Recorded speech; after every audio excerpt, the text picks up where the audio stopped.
to become a wanderer.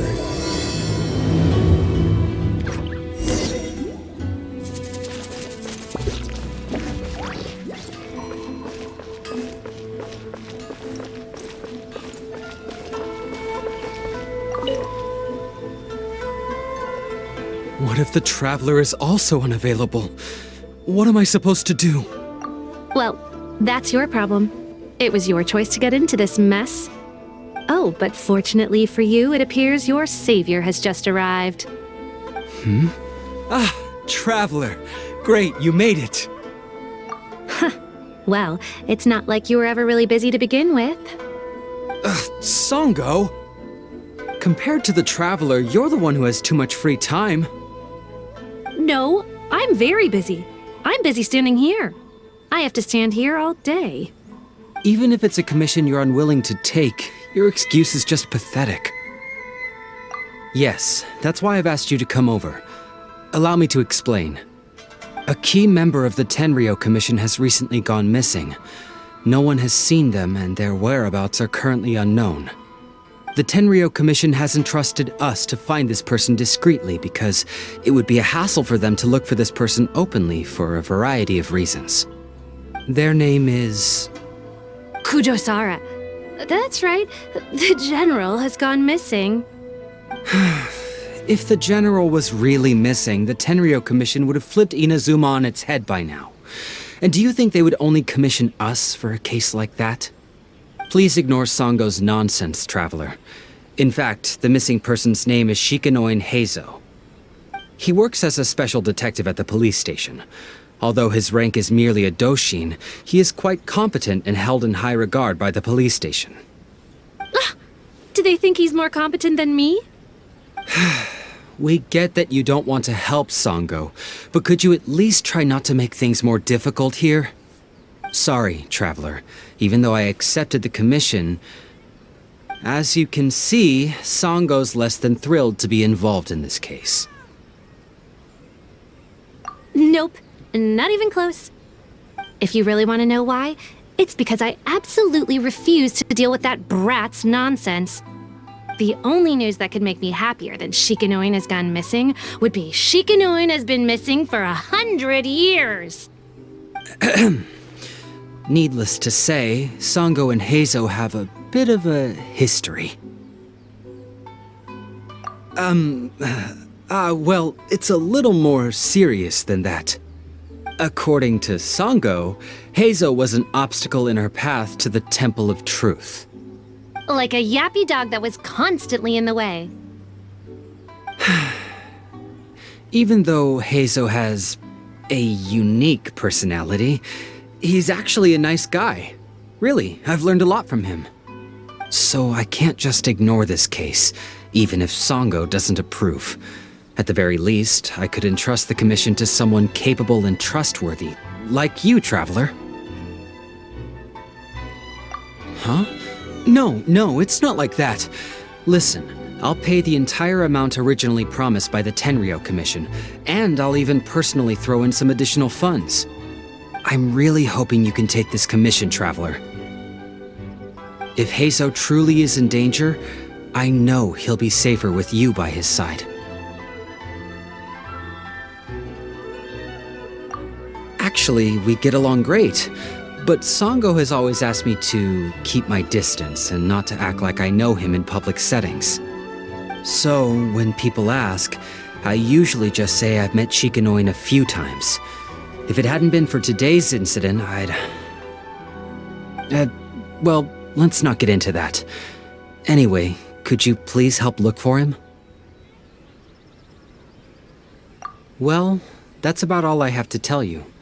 Oh, please take this commission letter from the police station. If you find Heizou, return there and report back to them.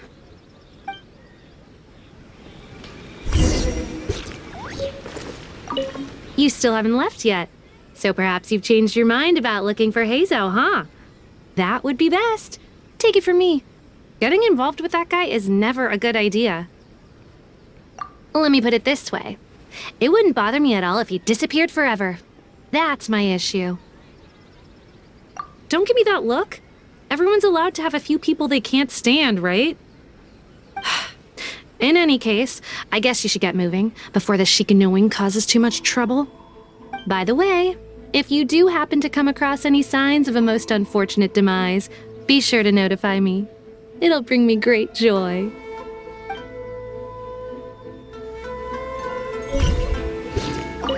There's no time for delay, Traveler.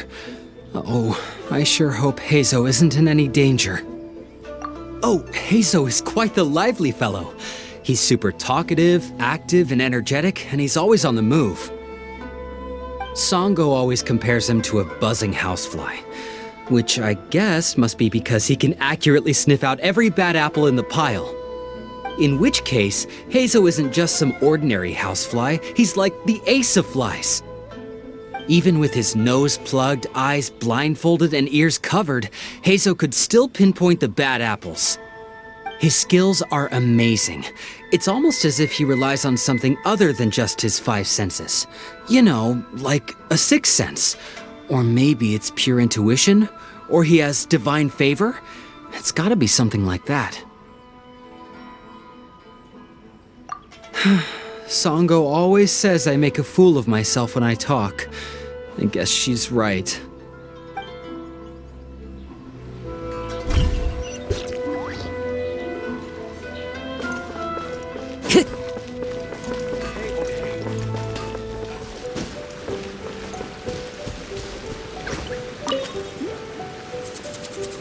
Oh, it's you!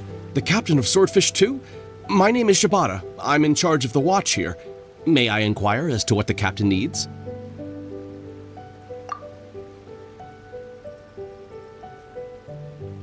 So his name is Shikanoin Heizou, huh? Yes, I'm familiar with the detective. He used to stroll around the area. Her Excellency had assigned me to keep a close eye on him at the time, fearing that he would do something unpleasant, but I eventually realized that he acted more like he was on a trip or something. Come to think of it, I believe he was recently spotted in the area east of the Sanganamiya Shrine. Please feel free to go there and take a look for yourself.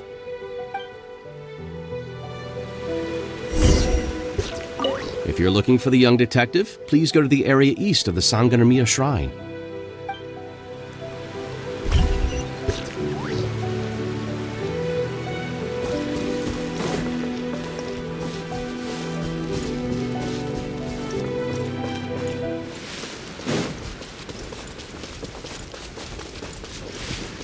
Come on, you guys. I'm nothing but a poor tourist with empty pockets.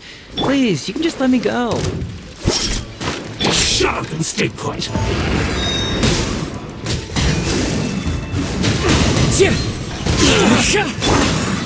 To the ferry. Right now. Right here. To the ferry.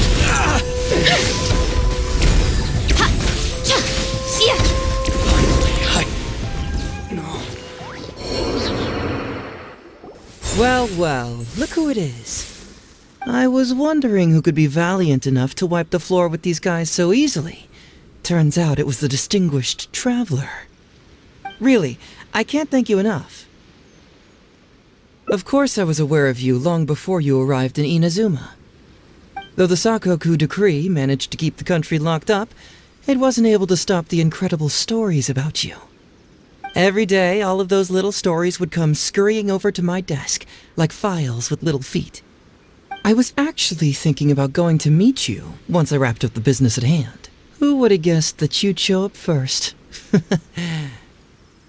I got so excited I nearly forgot to introduce myself. The name's Shikanoin Heizou, Special Detective of the Tenryou Cmmission. It's a pleasure to meet you, Traveler. I wish you all the best on your journey through Teyvat, by the way. Huh. I guess that means I've taken over as the main character in your story today. I've always heard that you take commissions from all kinds of people, helping everyone out with everything you can imagine. So now it's my turn to take your help, huh? Don't mind if I do.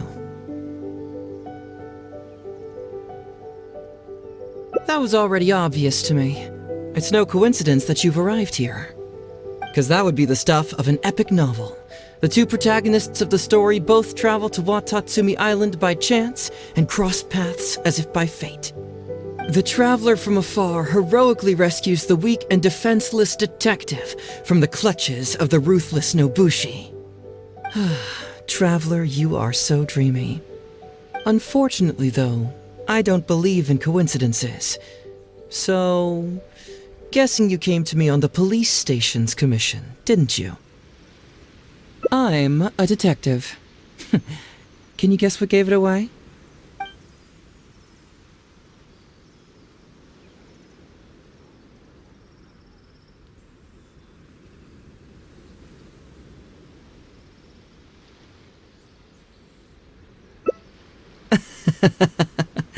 Sounds like you already have some ideas about the work of a detective. Let me ask you this. What's that your little sidekick is holding? If I'm not mistaken, it's a commission letter from the police station.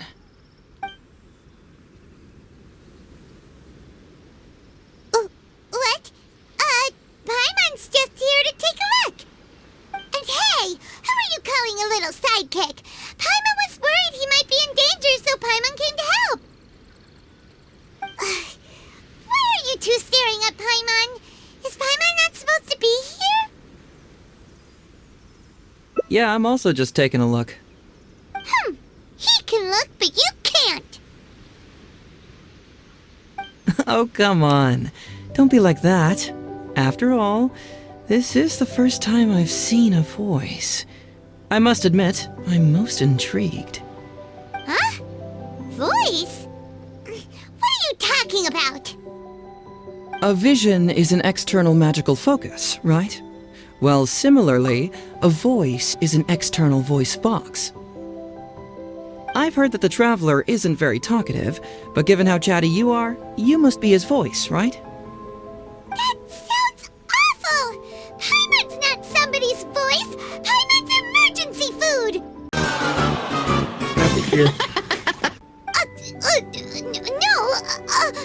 Wait! Paimon's so upset she can't think straight! Paimon is Paimon!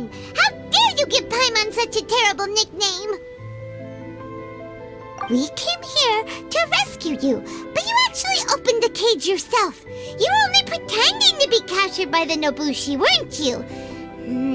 Pretty suspicious if you ask Paimon. Come out with it, mister. What kind of schemes are you up to? Sheesh. For someone who says they don't want to be a voice, you sure do talk a lot.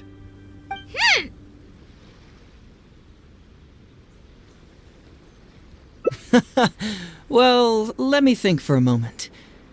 Yes, all this started a long time ago, during the war. Kujo Takayuki, who was head of the Tenryou Cmmission at the time, had secretly asked me to investigate the military capabilities of Sangonomiya. But I had already grown tired of the guy for a while, so I simply treated the trip as a paid vacation. I had heard that Watasumi Island is really beautiful. As for the mission, I thought I'd just come up with some random excuses or whatever when I reported back. But guess what? The first night I arrived on Watasumi Island, I had a dream. The dream contained only one message, an echo resounding from the depths of the earth that kept ringing in my ears, saying,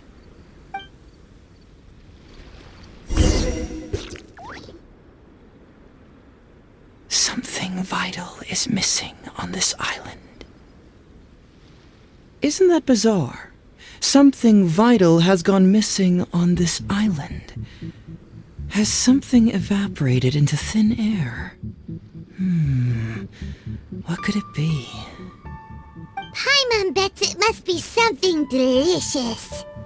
You know, because the soil of Watasumi Island can't grow crops. There's a shortage of food here. Oh, food, huh? How about you, Traveler? What do you think is missing?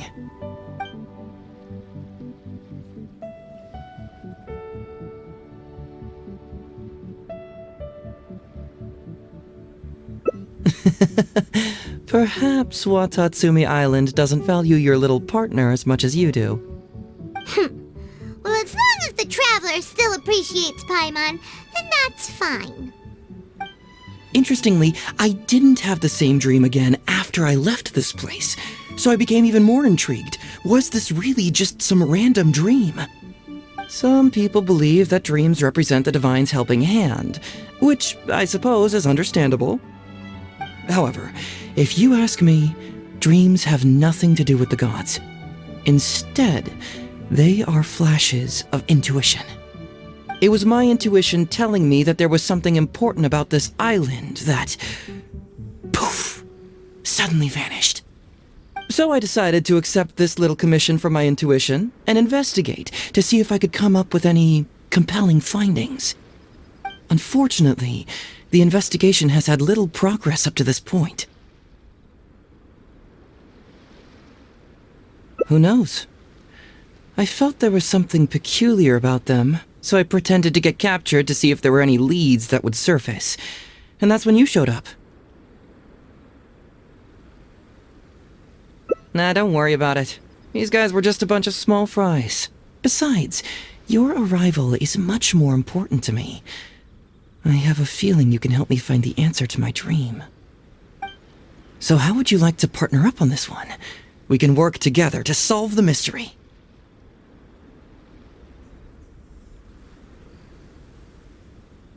Yes, of course, I understand. But let me ask one more question. Did the police station say they are looking for me because of something important? Well, then it's probably nothing major. Most likely they're short on staff or something petty like that, and they happen to remember their model employee. So since we're already here, why don't we just solve this puzzle together? Once everything is settled, I'll gladly accompany you back to the police station, or anywhere else you'd like to go. What do you think?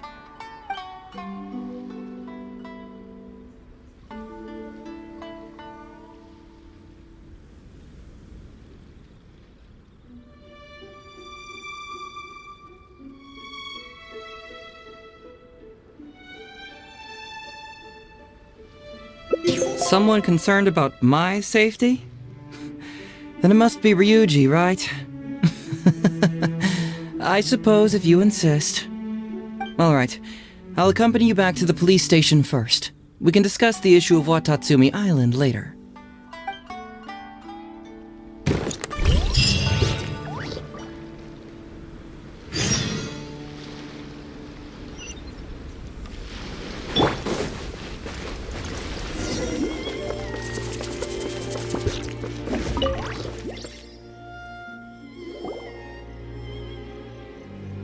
Oh, look who showed up. Heizou, you're finally back!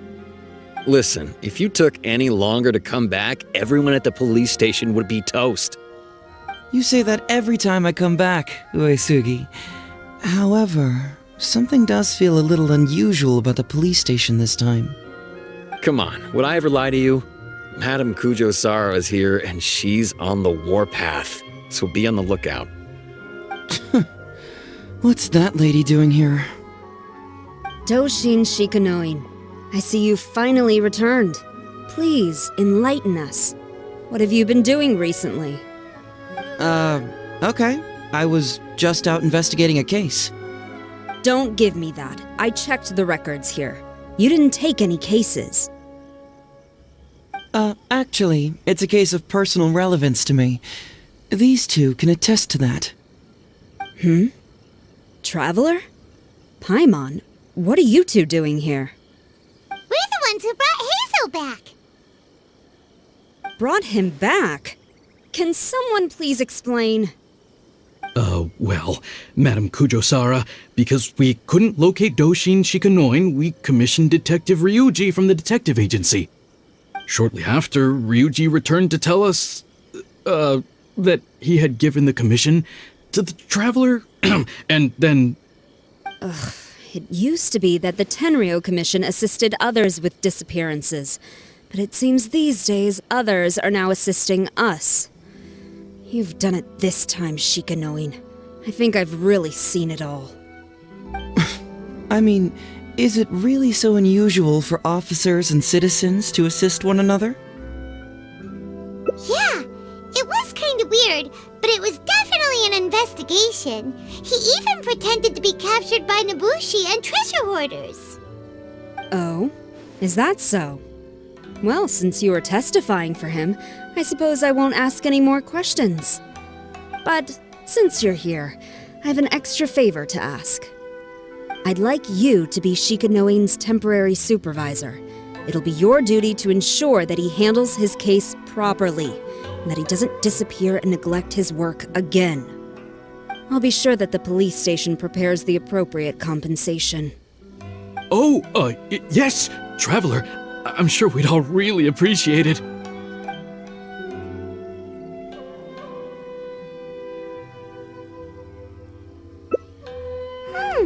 Heizou seems to be happy with the idea.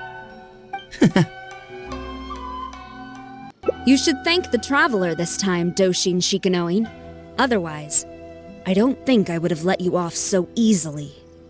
Here, take this letter of complaint. It's written against you. Please consider carefully what to do with it. I do not wish to see another one. Understood?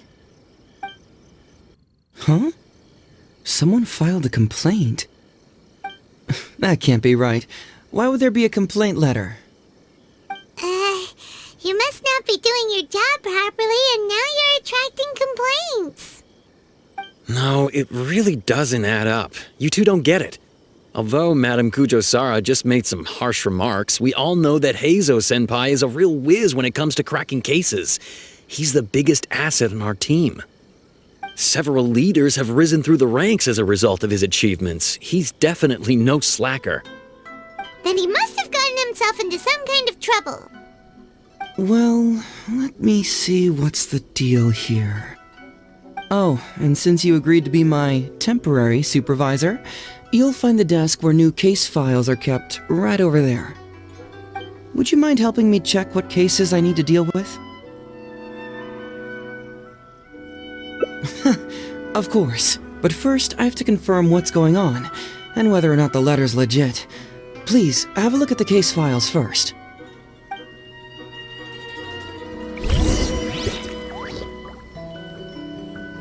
This is quite unusual. Who could possibly lodge a complaint against Heizou? It's not easy being a Doshin.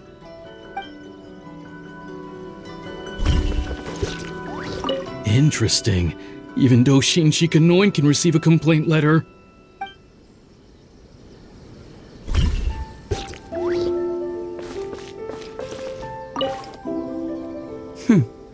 Let's see who's complaining about me here.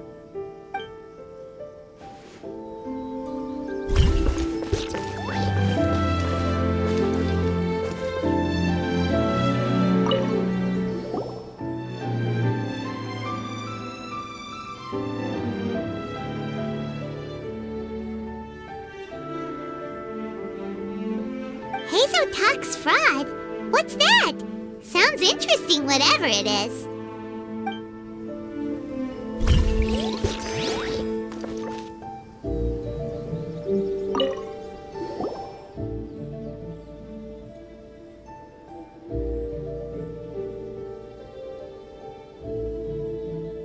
What? Not him again.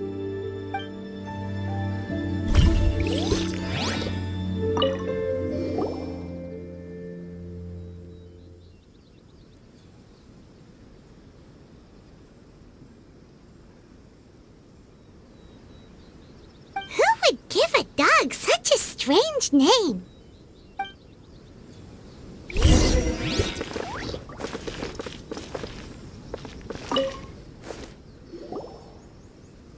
So, have you gone through the case files? Is there anything that caught your eye?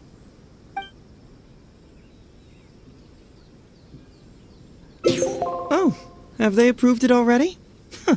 The Tenryou Cmmission certainly has become more efficient ever since Kujo Kamaji took office. So, what is Heizou Talks Fraud? It's an anti-fraud public awareness event. Basically, think of it as a short play about fraud. We'll get a few people to perform an entertaining drama in order to raise public awareness about the issue. Ooh, so it's a play? Paimon likes the sound of that. Well, see, fraud is a major issue here. You've traveled between different nations. I'm sure Mora isn't really an issue for you. You have to understand that scamming the poor of their money is essentially robbing them of their lives. Left unchecked, the situation could potentially deteriorate into something more serious. That makes sense. But will putting on a performance really work? It's hard to say. Preventing crimes is more difficult than solving them, there's no doubt about that, but prevention is also a more worthwhile cause. Maybe only a small number of people who attend the event will ever actually encounter a scam artist. And even then, of the handful of attendees who encounter said scam artist, I doubt many of them will be able to see through the scammer's ruse. But if even only one person escapes the clutches of a scam artist because of my event, then I'm willing to put on this play for that person. All right, count us in! Today we are the anti-fraud messengers! Great! First, we need 3 actors, 2 to play the scam artists and 1 to play the victim. I already have a couple candidates in mind for the roles of the scam artists, so come with me to the Grand Narukami Shrine.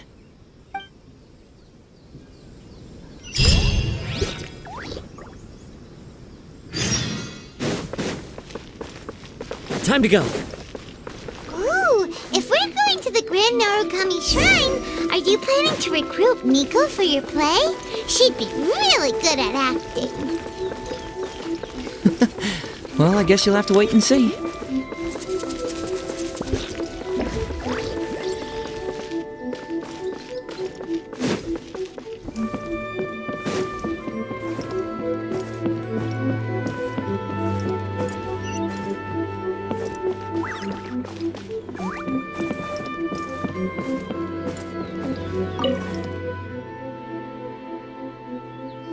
Heizou, what are you doing here, you little brat?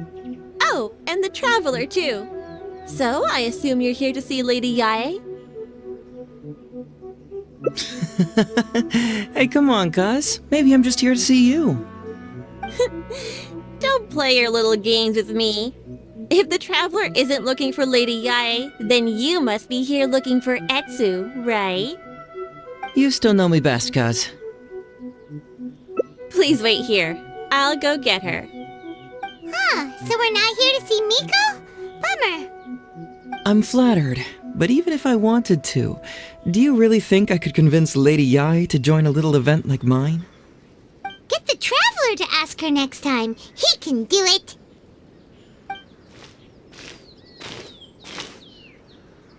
Well, hello, Detective Heizou.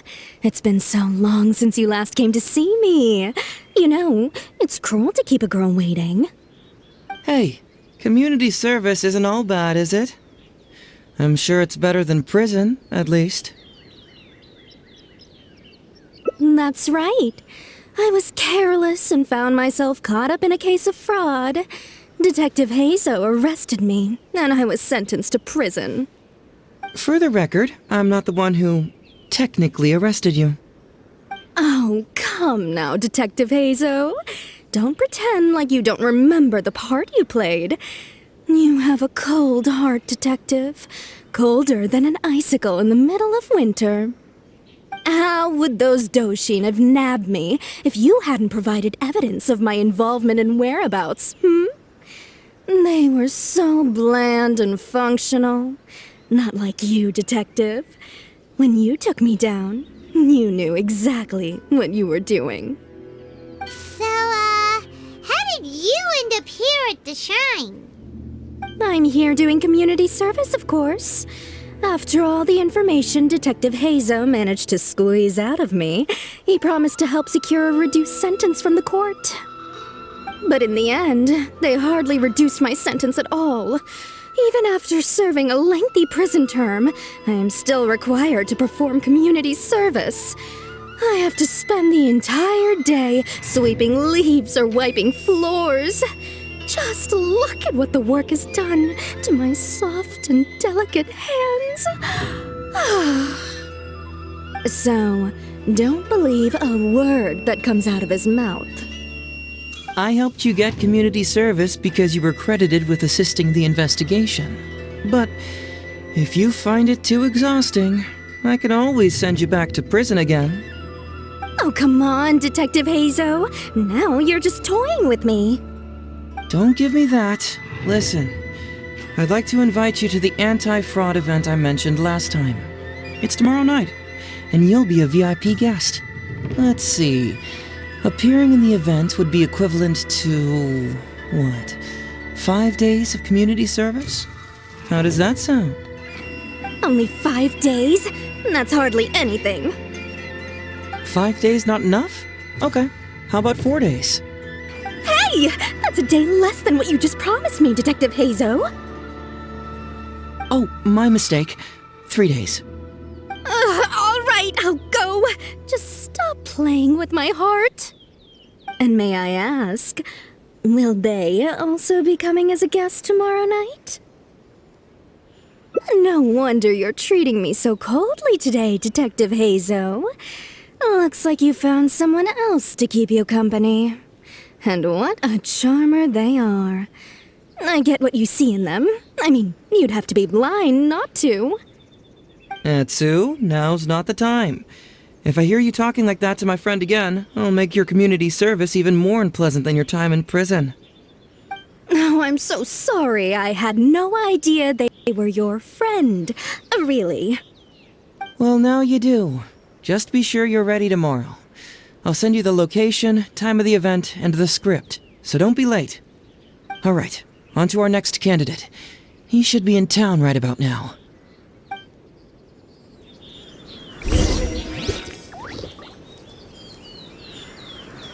I apologize for earlier. I don't know what came over me. Oh, Detective Heizou? He can't stand people like me, I'm sure of it.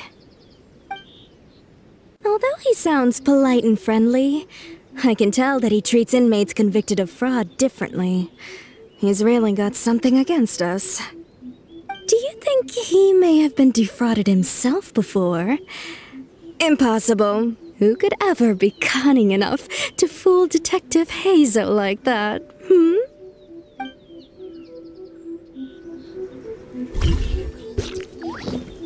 Hello there, traveler. I must apologize for my cousin. He must have been causing you all kinds of trouble. He's always been quite a handful. But I promise, he doesn't mean any harm. If he goes too far, please, by all means, put him in his place. And if he dares protest, just tell him he either does as he's told, or he'll have me to answer to.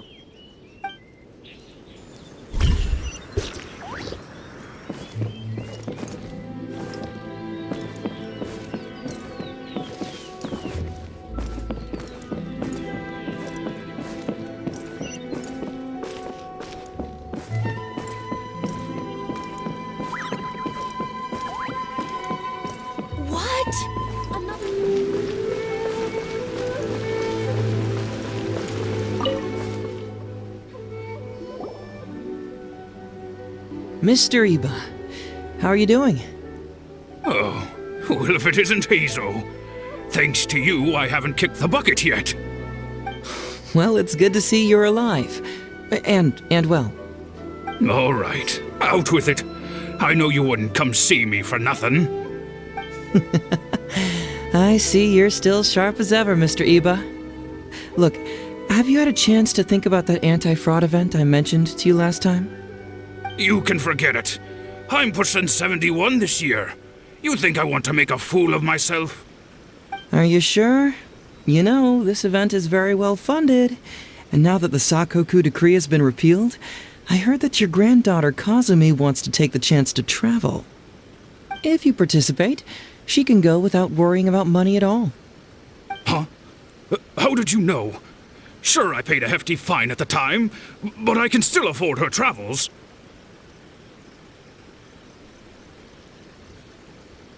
You're Heizou's colleague, aren't you? How haven't you heard about this? Well, it just so happens that Mr. Iba was a well-known figure in Inazuma back in the day. His Iba Trading Guild was even bigger than the current International Trade Association. Don't bring it up again. If I hadn't been misled by that foreign merchant, I never would have become a commercial scammer. Fortunately, young Heizou here has some respect for the elderly and applied for a probationary sentence. Otherwise, I don't think I would have ever seen the light of day again. Well, if Heizou was so good to you, then you should help him out too. He's not as innocent as he looks, you know. He just knows it's easier to get information when we're chatting outside. Ask him if you don't believe me. Those are some pretty harsh words, Mr. Eva. Anyway, I can't help you with that, event or whatever you call it. Man alive. What should I do now? I already told Kazumi that you'd show up and caution everybody about avoiding fraud. I'm sure it'd be beneficial for everyone, and Kazumi even agreed to come and listen. How can I explain to her that you were too worried about being embarrassed? She might even think that you feel no remorse at all. You imbecile! You should have told me about this first! Come on now. How could I have known that you'd refuse to participate? Why, you sure are a crafty one, just like your father. So you'll join us? What choice do I have? Using my granddaughter to force me into some event. People these days. The world needs you to step up. I will send the time and place of the event as well as the script, so don't forget to prepare. All right, very well. Well then. Now we only need to find the last person to play the role of the fooled victim. We don't want someone too clever for this role, otherwise they'd see right through this ruse and the drama would come to a grinding halt. Not too clever. Oh! Paimon knows the perfect candidate. Oh yeah, I know that guy. I've seen him in the police station a handful of times, though I've never actually spoken to him before. Do you know where we can find him? Well, we did just see a file called The Prince of Mischief in Hanamizaka. That's gotta be Ito. He must be in Hanamizaka. Alright then, to Hanamizaka we go. Oh, but knowing his reputation, I'll need to bring a little something along just to guarantee we can secure his participation. You go ahead. I'll catch up.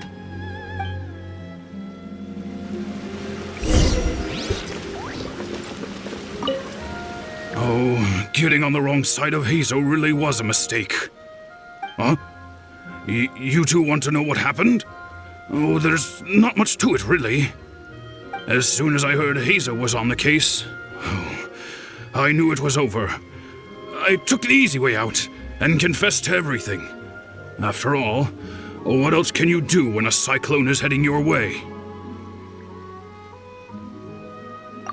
Heizou's nickname. It's what all the prisoners call him. Haven't you heard it before? There's nowhere to run, nowhere to hide. For criminals, Heizou is a force of nature nobody can contend with. Alas, if only I'd known.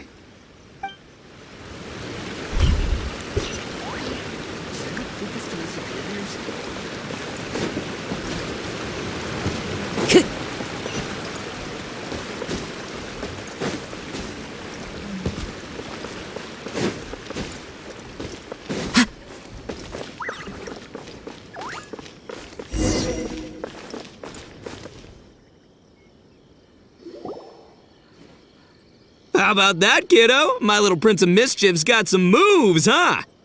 Guess that means your Onikabuto is now my Onikabuto. Yeah!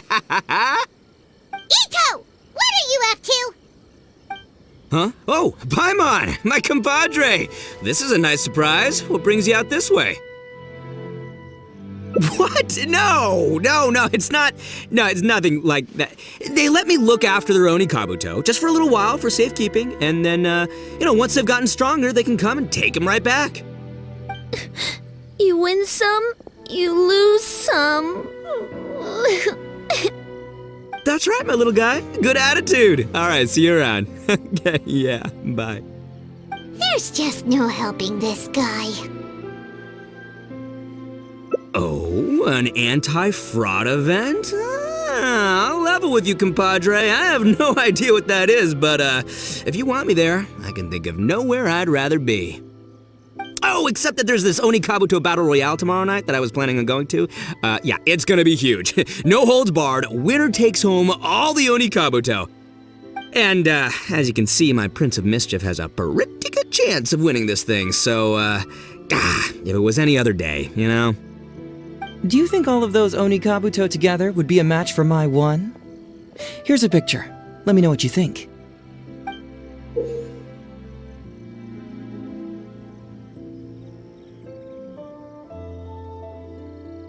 Huh? What this?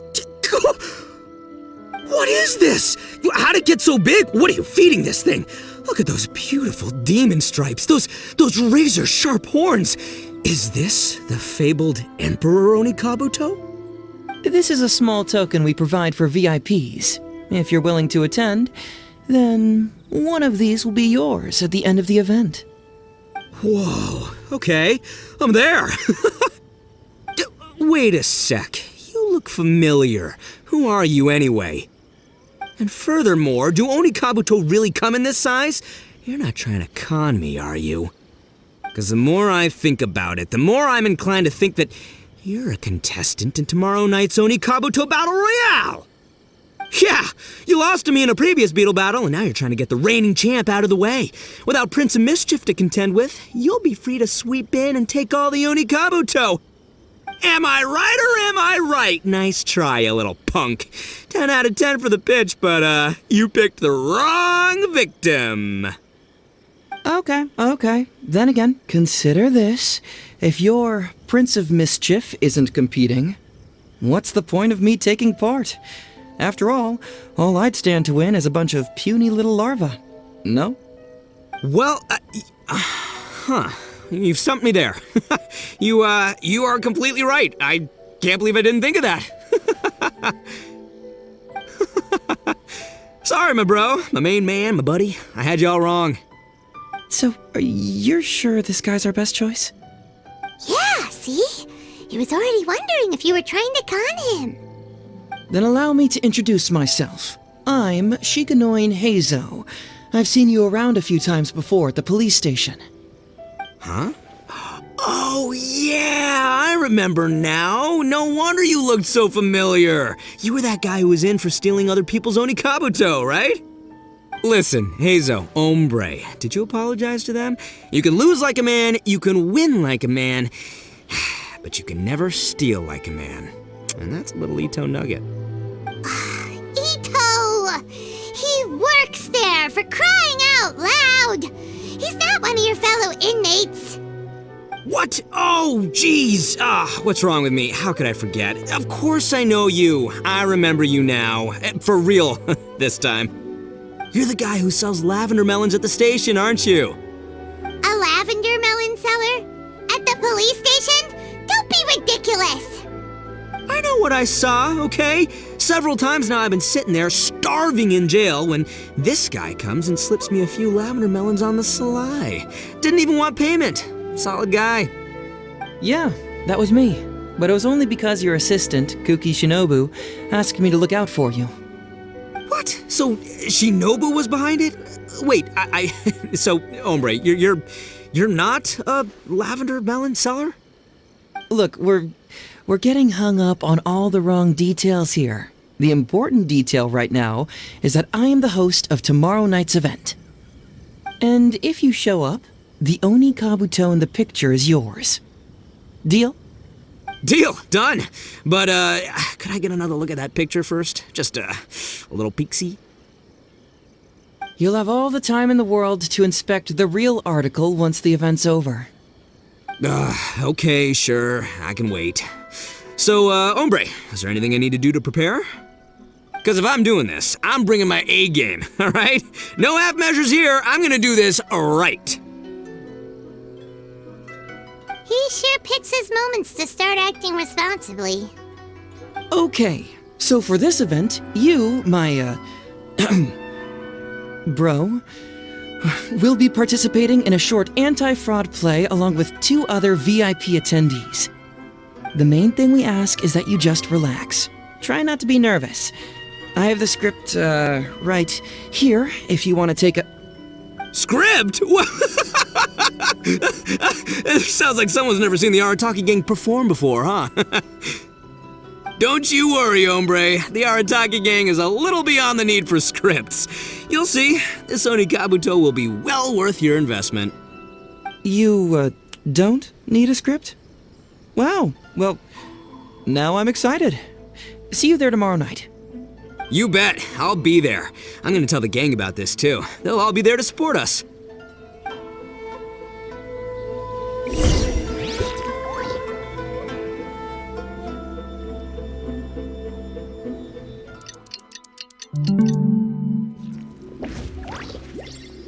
It's almost time. Everyone ready?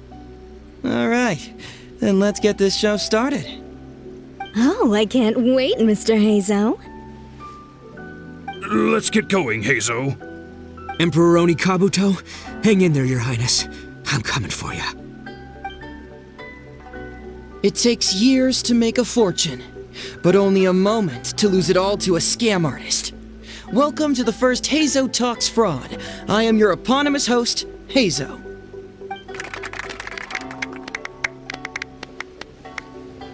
Okay, I'm delighted to have you all here today to explore the topic of fraud.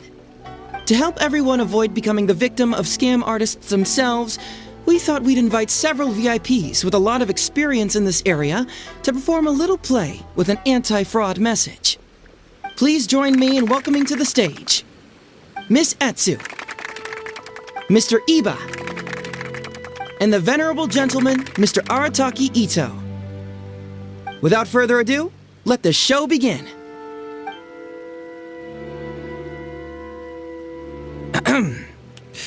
It was just another bright sunny day when a distressed Miss Etsu brought her elderly grandpa, Iba, into the police station to report a crime. There, they were greeted by a kindly Doshin, surname Arataki. Doshin Arataki, please help us! My poor grandpa has been defrauded! Doshin Arataki? You talking to me? Perhaps for want of familiarity with the script, a confused look creeps over Doshin Arataki's face, and he asks himself that age-old question. Who am I? Yes, you are Doshin Arataki! You're Doshin Arataki! Oh, so I'm in the play. Right, yeah. Okay, got it. I'm a Doshin, of course. Okay, I got this. Ma'am, can you tell who it was that defrauded your grandfather? Rest assured, the Tenryou Cmmission and I are here to bring them to justice. I don't know. It was too late when I found out. They took all of my grandpa's money, and all they left was this note. Doshin Arataki frowns as he realizes this is more complicated than he thought. He takes the note in his hand and reads it out loud. I am the Raiden Shogun. I am currently being held hostage by the Crux fleet and urgently need 200,000 mora to secure my release. Please place the ransom mora on the north coast of the deserted island. When all of this is over, I will promote you to General of the Tenryou Cmmission. It's the almighty Shogun! We cannot let Her Excellency come to harm. But this is a scam, surely. I mean, 200,000 mora? Kinda lowballing it for the Electro Archon, don't you think? Shouldn't it be like, 300,000 at the very least? Well, I sure thought so, but Grandpa's already parted with the money.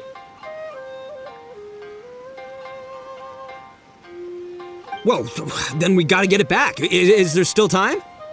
Before I could go out to look for it, Grandpa received another note. Doshin Arataki takes the note and reads it out loud. I am Miss Hina. I am currently raising funds to publish a photo book. I urgently need 300,000 mora for publishing fees. In return for your support, you will receive a limited edition signed photograph. It's Miss Hina. We can't leave poor Miss Hina in a tight spot. You're right, Gramps. Is 300,000 mora enough? I can spare some too if we need to make up the difference. Maybe I can get a photo of Miss Hina too. We gotta help Miss Hina out here. It's a scam, Doshin Arataki! Snap out of it! Oh, right, yeah, cause if Miss Hina needed funds, she'd come to me first, as her #1 fan. Why would she go asking this old geezer for help? These con artists don't know who they're up against. Well, anyway, not long after Grandpa handed over the money, he received yet another note. Doshin Arataki grabs the note and reads it aloud. I am Arataki Ito. I was recently framed for a crime I totally did not commit, and now I'm stuck here in prison. I am in urgent need of 500,000 mora as bail. In return for your help getting me out, I will bring the whole gang over to thank you personally at your house. Must be a scammer, surely. I've never heard of this person, and they're asking me for 500,000 mora. Wait a minute. This is a scam. I'm Arataki Ito. You are? But your name tag says... Doshin Arataki follows Miss Etsu's gaze to the name tag emblazoned on his chest, which reads, Arataki Shmito. What kind of whack job script is this? Am I me or ain't I? So, the bail money? Nope, no way, not a chance. Arataki Ito would never ask innocent people for mora in order to post bail. Whoever wrote this is a liar and a cheat, and we gotta get out there and get this guy off our streets. But just as Doshin Arataki is being overcome with righteous indignation, the sound of Miss Etsu's weeping brings his attention back to her.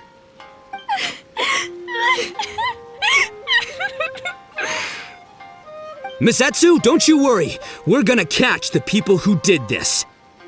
Even if you do catch them, how are we ever going to get Grandpa's money back? Oh, whatever are we going to do about all those Onikabuto? Onikabuto? Wait, what was that about the, Onikabuto? Oh, well, Grandpa is a major Onikabuto breeder in our village. His are the biggest and strongest Onikabuto around. People come from far and wide to buy from him. We recently received an order that was too big for our current capacity. We were planning to expand Grandpa's facilities, but then we were swindled out of all of our money. Right after we'd signed the contract, too. If we don't deliver these Onikabuto on time, Grandpa will have to pay huge damages. Oh, what are we going to do? Man, what's that saying? It's like, it never rains, but it snowballs. Exactly what we're dealing with. Etsu, my dear, don't worry. I'll sell the house if I have to. We'll find a way through. But then where will we stay? Please help us, Doshin Arataki. All we need is the 500,000 mora that was taken from us. Can you help us raise it? Or maybe you could lend it to us? Grandpa's business is going very well. We just need help getting over this hurdle. Doshin Arataki, please. If you lend us the money, I'm sure I can make it up to you by... I won't hear of it. As a public servant, I would never dream of taking advantage of a person in need. I was going to say, by giving you part ownership of the Onikabuto farm. Oh, so that's what you were, yeah. That's not as enticing an offer as I was... wait, an Onikabuto farm, how many Onikabuto did you say you have? Because if it's more than, say, 10... 10,000! What? 10,000? Well, that's more Onikabuto than I've seen in my whole life! Please help us. As long as we get through this, those 10,000 Onikabuto are yours to keep. 10,000 Onikabuto? Hey, if I looked after them, they'd have little baby Onikabuto. And then the little baby Onikabuto would grow up and have little baby Onikabuto of their own. Doshin Arataki is struck by a sudden wave of pure elation. His face breaks into a big, beaming smile. But what does he do next? Miss Etsu, don't you worry. I'm gonna help you out. But 10,000 is too many. I can only accept 1,000. Wait, no, what am I saying? 500 Onikabuto. As a Doshin of the Tenryou Commission, it is my duty to serve. How could I abuse my position to take advantage of you? That's great news, Master Arataki! What a wonderful person you are! So strong and handsome and committed to doing the right thing. It's rare to find these days. Yep, that's me. All right, there's just one final question that needs answering. What question is that? The question is... Where's my Mora? Huh. Yo, Heizou, my hombre, question for you. What's my character's salary in the script? Oh, also, any inheritance or other lump sums I should know about? Basically, can I afford this 500,000 Mora? I mean, Shmito, I can afford it. Can Shmito? Ahem. Faced with a damsel in distress, Doshin Arataki fights to remain level-headed and asks that other age-old question. Where's my Mora? Suddenly, he feels a strange compulsion to slide his hand into his pocket where, it turns out, a bank check has been quietly nestled all along. He draws the check out and inspects it. Today is payday, and this is his salary. The amount? 500,000 Mora. Whoa, check it out! A check for 500,000 Mora! Where'd you come from, buddy? Miss Etsu, get this. Turns out I just got paid 500,000 Mora today. Well, here's your Mora. Thank you so much. Master Arataki, what's wrong? Doshin Arataki stretches out his hand. But wait! Just as he is about to hand over the check to Miss Etsu, he hesitates, tightly pinching one end of the check betwixt his two fingers. All he needs to do now is release the check, and it will fall into Miss Etsu's eager hands. But let go of the check he does not. Master Arataki, let go! Wait. Something's not right. Doshin Arataki is having second thoughts. Has something caught his attention? Has it aroused his suspicion? Has he finally realized the truth? So, this is an anti-fraud show, right? Huh? A spark of intuition bursts to life in Doshin Arataki's mind. Since this is an anti-fraud event, I have a question. Is he about to ask the most critical question of all? I gotta ask. This is it. Here it comes. Does a Doshin really get paid this much? 500,000 Mora. Enough to get an Electro Archon out from a hostage situation, then go pay for Miss Hina's publishing costs. You telling me the average Doshin can do all that on one pay packet? I don't know, seems pretty fishy to me. Hey, compadre, what do you think? Am I being scammed here? Heizou! Ito's cheating! He asked for help! As the spark of intuition flickers and threatens to fade, Doshin Arataki clutches around in desperation, hoping to find a source of fuel to feed the flames of enlightenment. Traveler, are you going to help this poor man out of his predicament?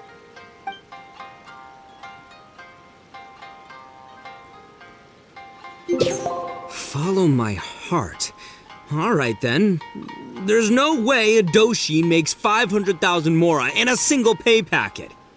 Two innocent victims, Miss Etsu and Mr. Iba, come to a Doshin for help. And the Doshin, whips out a 500,000 Mora check? Yeah, likely story. There's only one possible explanation. Who's got two horns and carries around a fake checkbook? Yep, this guy. With this fake check for 500,000 mora, I almost swindled Etsu and Iba out of 10,000 Onikabuto, the last thing these poor folks needed after the recent string of catastrophes they faced. My mind is blown. Craziest plot twist I ever heard. The criminal was the main character all along. Miss Etsu, I'm afraid I can't let myself give you this fake check. But I will do everything in my power to raise 500,000 genuine mora for you. So don't you worry. What the? Oh, jeez. In the end, Doshin Arataki listened to the voice of his heart and narrowly avoided being defrauded in his own unconventional way. But regrettably, he failed to ask the critical question: who in their right mind would give away Onikabuto for free? I ask you all, is there such a thing as free Onikabuto? Free mora? Or does nothing in life come for free? Thank you all for watching Heizou Talks Fraud. Don't get greedy and you won't be needy. Stay alert and you won't get hurt. You never know where scammers may lurk. See you all next time.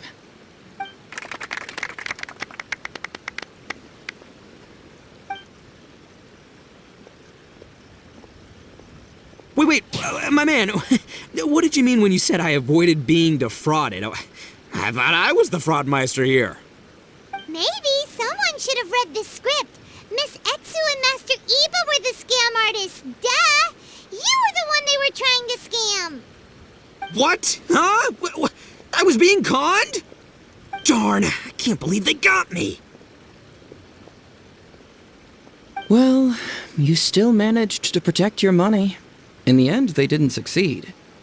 Yeah, but that was a happy coincidence. They scammed me, and I fell for it. Guessing it wasn't your first time either, huh? It was such a cheap trick, too. Oh, this is killing me. The trick is a common one for a reason, but don't underestimate it. That's how you end up being a victim. But how am I gonna protect my gang if even I get fooled by such cheap tricks?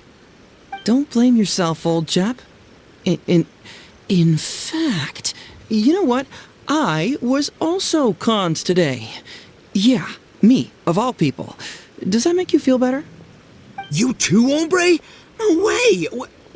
No, that's impossible. You're just trying to cheer me up. Oh, no, it's the truth. Please, just take a look at the present I got for you.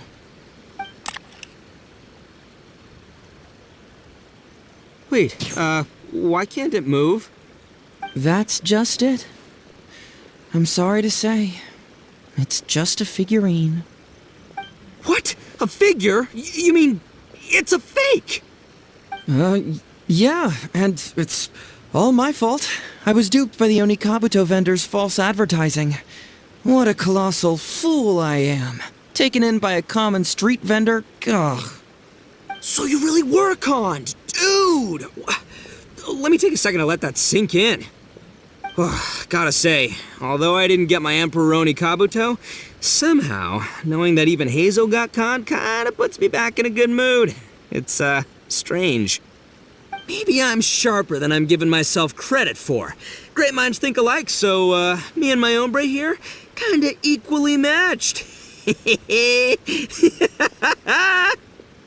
by the way, compadre, looks like you're the only one out of the three of us who didn't get conned today.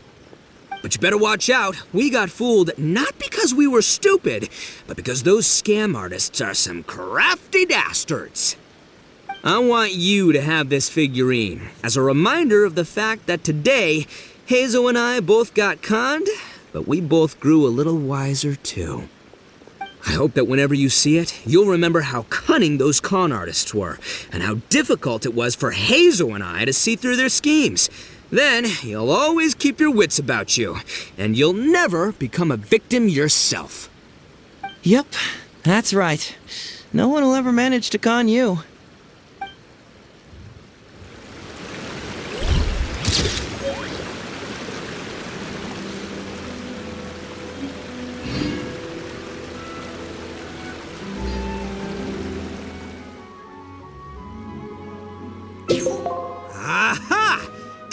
Tenryou and Iba. So that's what's going on here. You two are the scam artists. You put on this damsel in distress and elderly grandpa act to win my sympathy, then used a few cheap tricks to get my attention. Then you dangled the bait in front of me, waiting for me to bite. Darn it! I knew it! Who in their right mind would give away Oni Kabuto for free, let alone 10,000 of them? It's too good to be true, and that's how I know you're the scam artists. You got a lot of nerve trying to scam a Doshin. You're coming with me, and you'll give a full confession if you know what's good for you. Finally, with the help of his intuition and a little guidance from beyond the void, Doshin Arataki successfully avoided being defrauded. Not only that, but he asked a critical question. Who in their right mind would give away Oni Kabuto for free? I ask you all, is there such a thing as free Oni Kabuto? Free Mora? Or does nothing in life come for free? All right, remember, it takes years to make a fortune, but only a moment to lose it all to a scam artist. Thank you once again for watching Heizou Talks Fraud. Stay alert, everybody, and see you again next time.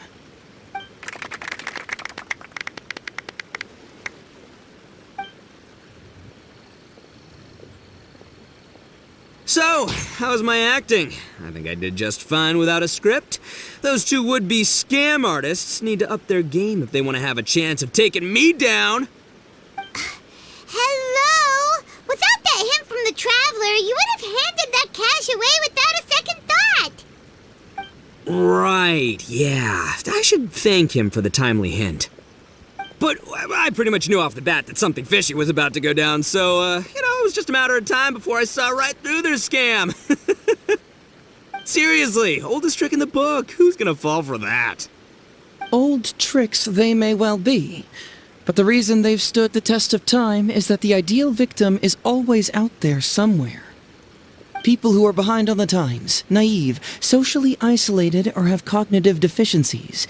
Just because they don't always get noticed doesn't mean they're not there. Scammers cast a wide net. Sure, maybe 10,000 fish will escape, but they only need one catch for them to win and for us to lose. Well, no more losing from now on. Not with me here to protect everyone. I think we can all agree that my performance today shows I'm savvy enough to keep the scammers at bay. Don't be too confident. Anyway, Ito, my old... what was it again? Ah, yes, bro. Here's the reward you were promised. Ah, music to my ears. Emperor Oni Kabuto, come to Papa.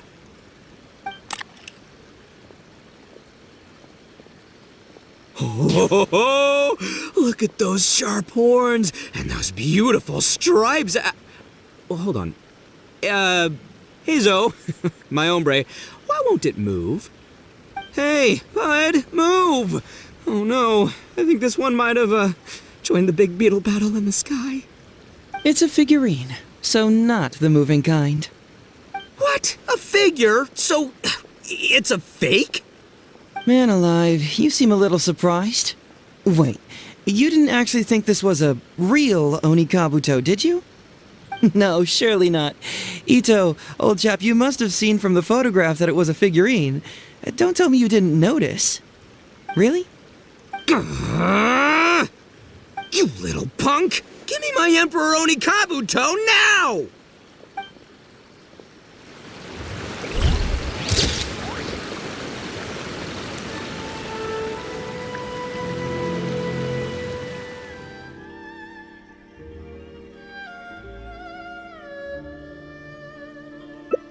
Another dog's gone missing, huh?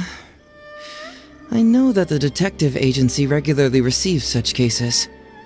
You know, if we ever had the time, we could tally how many dogs go missing in Inazuma each day. And then... Anyway, just leave that case to Uesugi. This complaint letter I received is more important. I was hoping I wouldn't have to drag you into this, but it's just occurred to me that with your help, I might be able to wrap up this problem. Alright then, tell us about the complaint letter. It's from Sango, the president of Bantan Sango Detective Agency. I assume you've met her before? You can say that. Sango's complaint letter accuses me of abusing my power for personal gain and blatantly concealing the truth behind the Ryuuji case from years ago. Seriously, do I really seem like the type of person who'd do that? Concealing the truth? That definitely sounds like something you would do. Hey, don't judge a book by its cover, alright? Let's just go to the detective agency and talk to Sango. We'll need to speak with her to get to the bottom of this.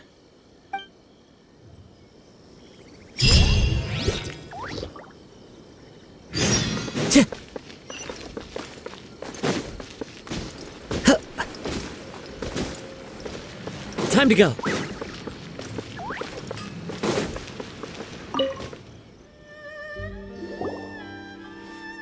Welcome back, Mr. Heizou.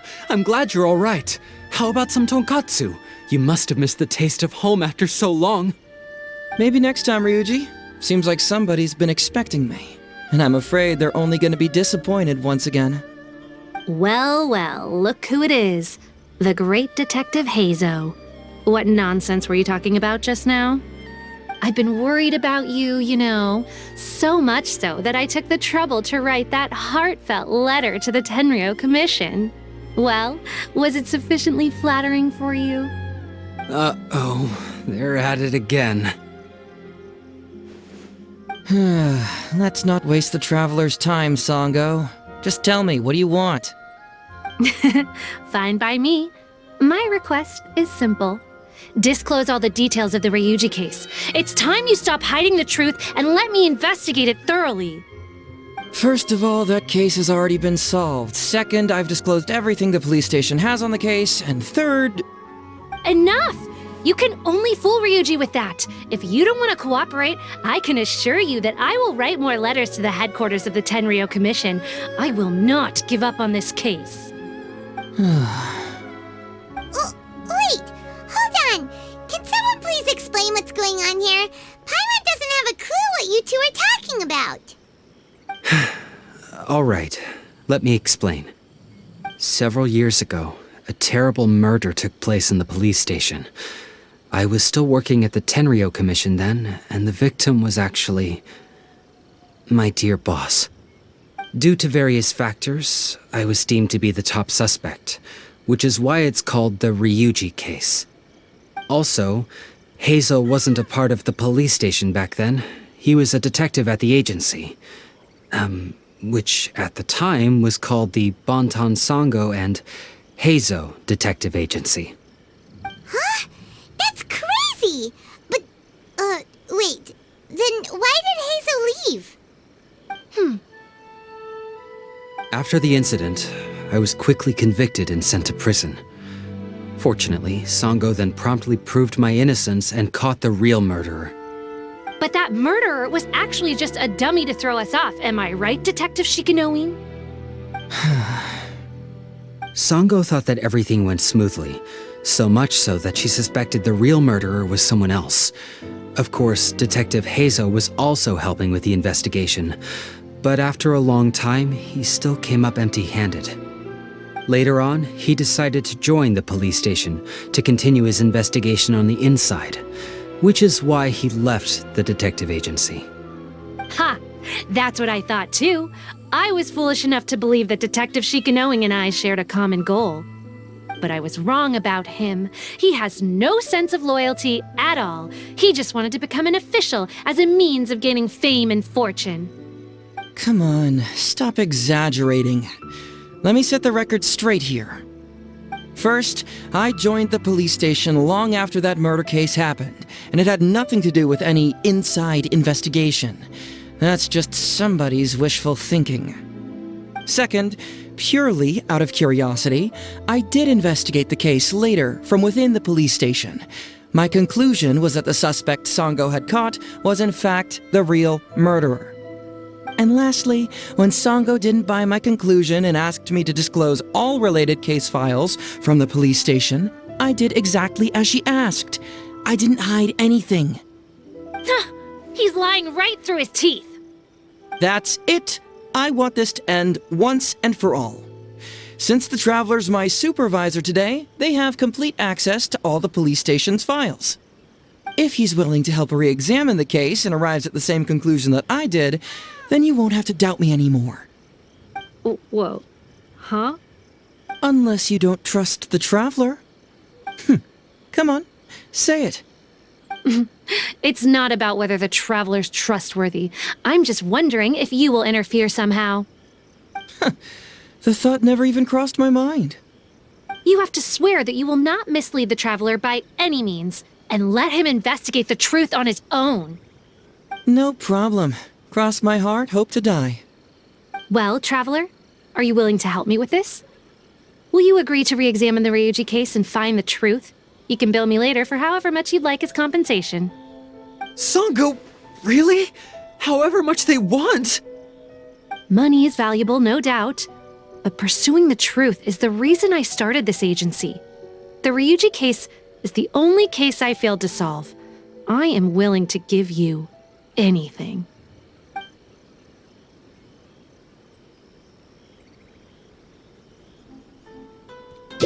All right. I'm counting on you, Traveler. You hear that, Detective Shikanoin? Ha! Now we just need to wait and see. All right, I got it. No need to keep yammering like that. You'll scare the kids next door. Come on, let's go back to the police station.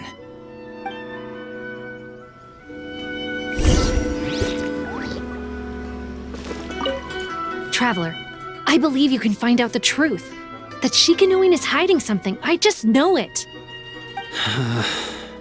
Sango and Detective Heizou are both great people, but when they're together, only arguing ensues. Oh, suck it up, Ryuuji.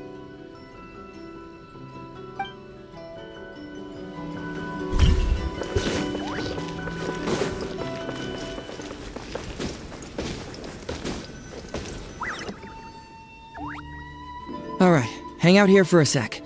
I need to go to the archives to get the case files. For now, why don't you go and chat with Yuruki Owada over there? He worked on this case too back in the day.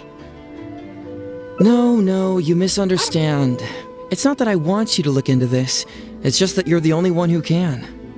You're the only one I can think of who Sango would ever believe. She trusts in both your qualities and abilities, so I hope your findings can finally convince her and put an end to this whole thing. Sure, she's just writing complaint letters for now, but who knows what she'll do in the future. Alright, I'll go get those case files. You go ahead and talk to Yuruki Owada for a while.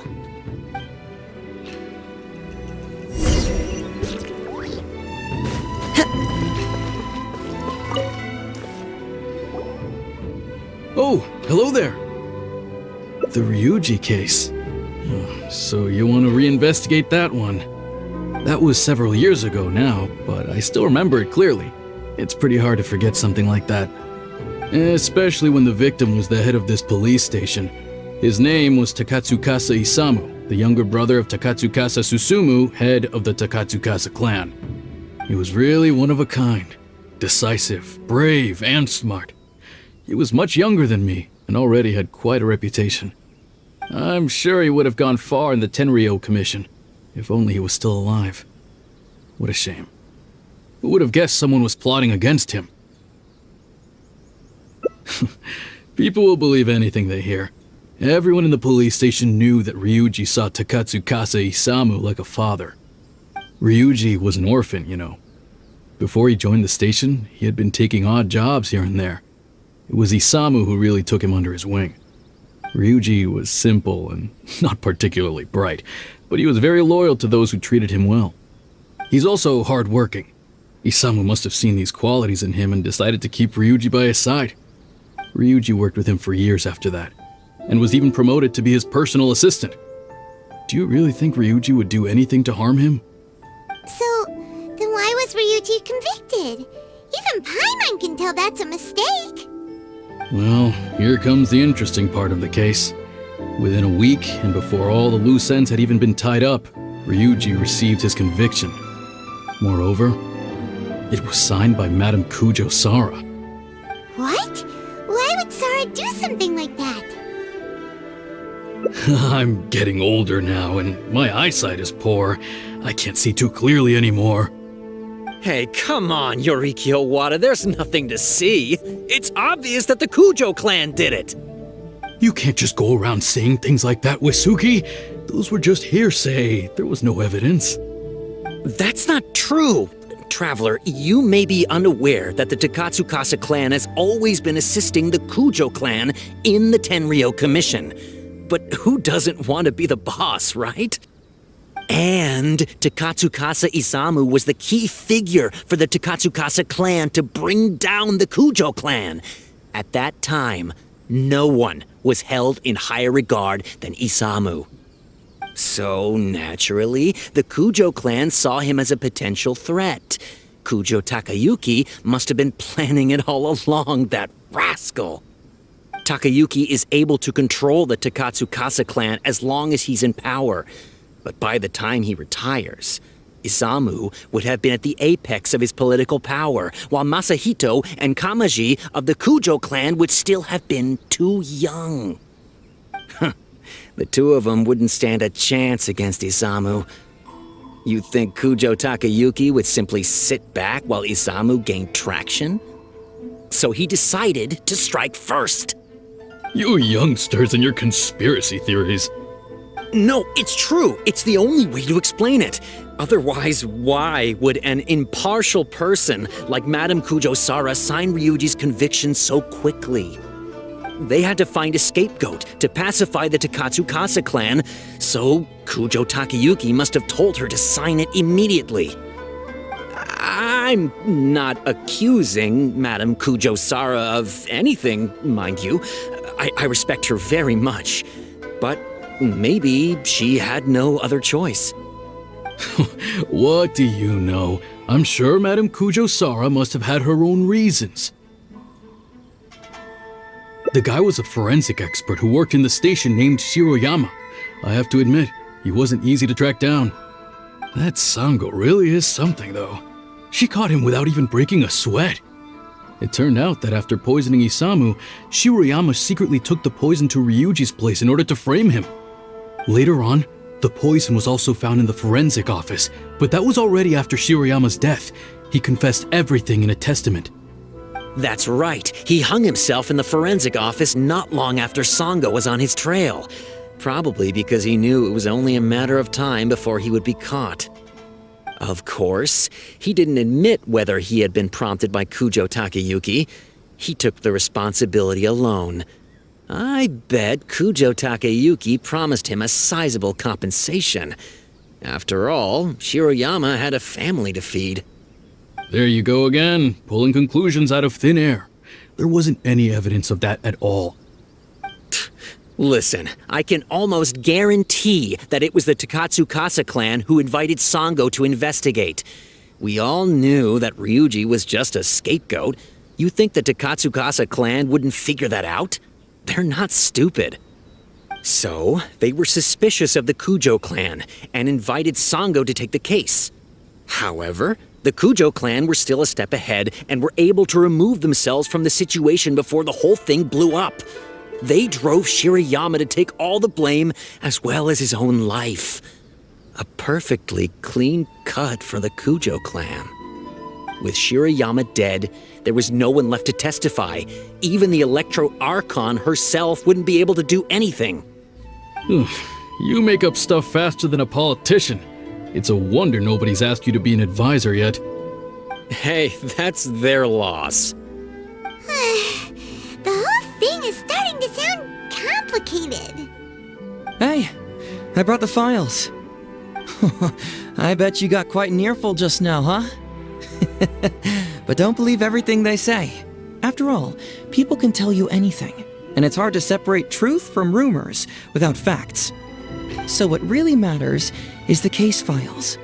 Everything laid out here is all that the police station has about the case. Please, take a look. Remember, you may find many clues during an investigation, but not all of them are useful. And in some cases, the clues you will find will not only be useless, but downright misleading. Also, if a clue cannot corroborate anything on its own, you can always compare it with other clues, and maybe then you'll find what you're looking for. Okay, that should just about do it. I'm looking forward to your results. Hold on. as a result? Usually, you need to find two things from these clues: a proven motive and proven means. Once you can confirm these two things, the criminal can be proven guilty. All right, you can go ahead and get started now. I look forward to hearing your verdict.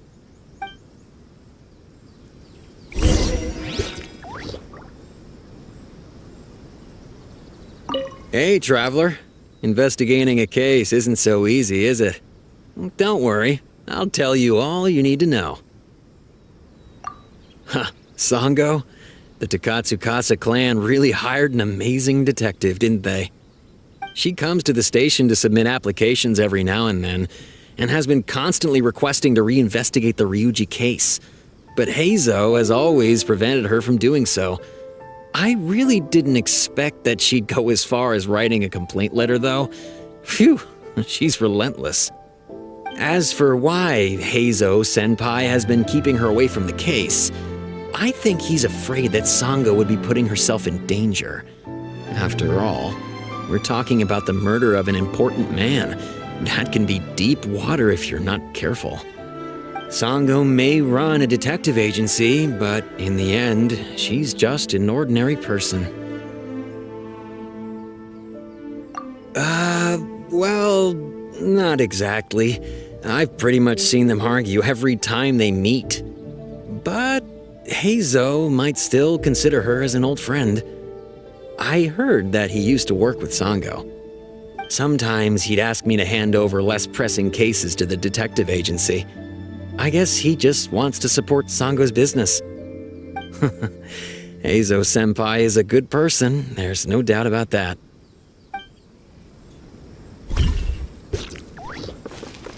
Don't take anything Uesugi says too seriously. Just nod along. Oh, that. Well, let me see. Ryuuji saw Takatsukasa Isamu as his foster father, that's for sure. But I can't say whether Isamu helped Ryuuji without expecting anything in return. After all, Isamu was a resourceful person. A simple and naive person like Ryuuji wouldn't ever be suitable as an advisor, but he could certainly be a loyal and trustworthy aide. Isamu was expecting a child of his own later, but unfortunately, he was killed before the child was ever born. Anyway, enough about all that. Aren't you here to investigate the case? You'd better get a move on.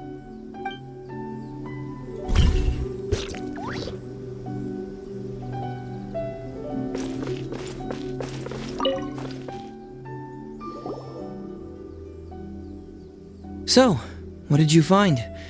Have you come to a conclusion? Sure. Let me know once you've made some progress.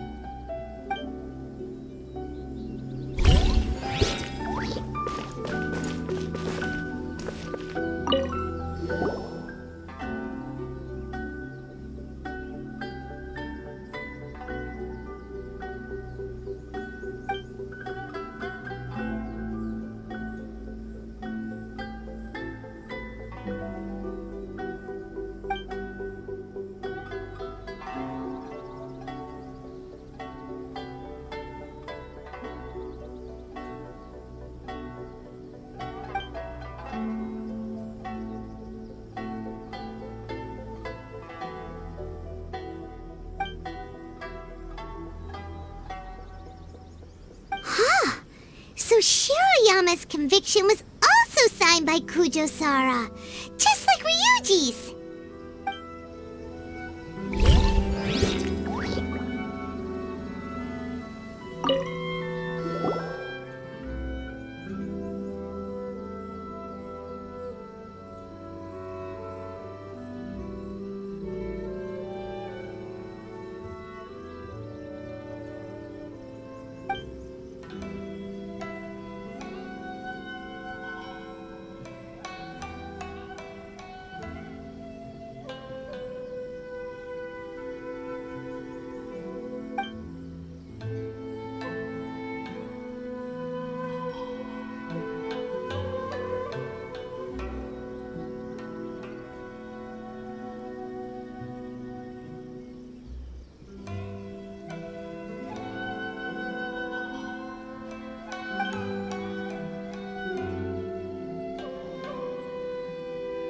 Wow, Ryuuji's conviction really was signed by Kujo-Sara.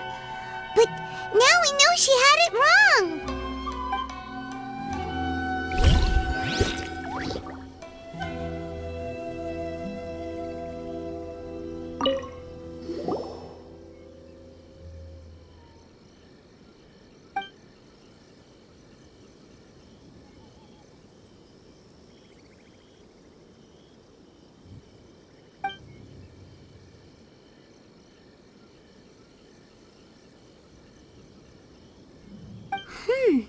A synthetic toxin? What's that?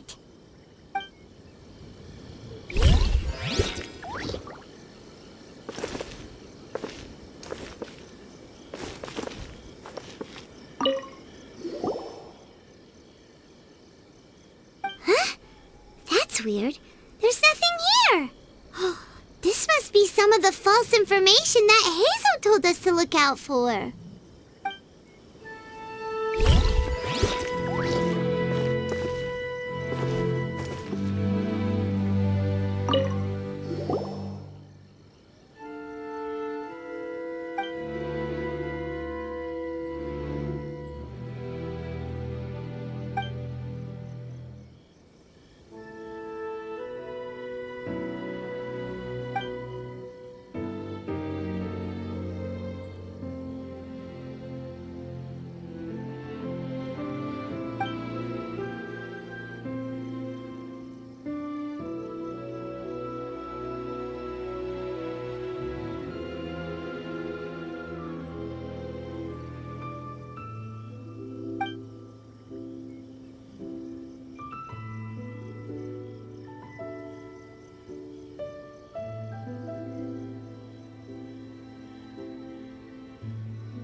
Yikes! He ate all kinds of stuff.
Come to think of it, Shiroyama was a forensic doctor.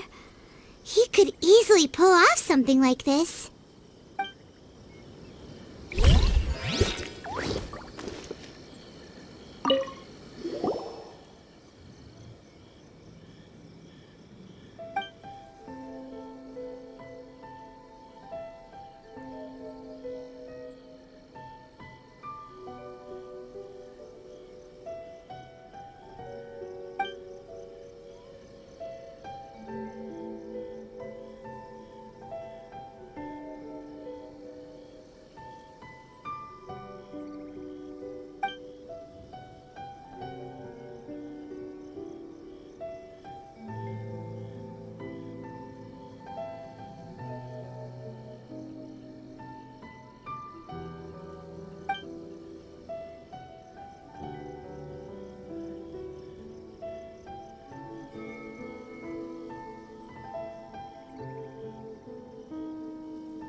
Hey, this is the key to proving that Shiroyama was the murderer, right?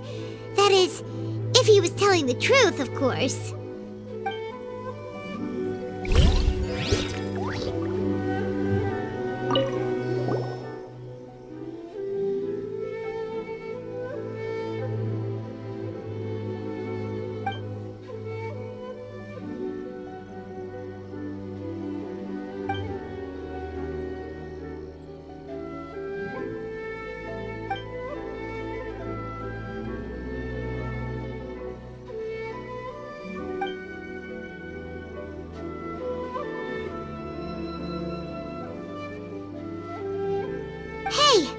this is the key to proving that Shiroyama was the murderer, right? That is, if he was telling the truth, of course.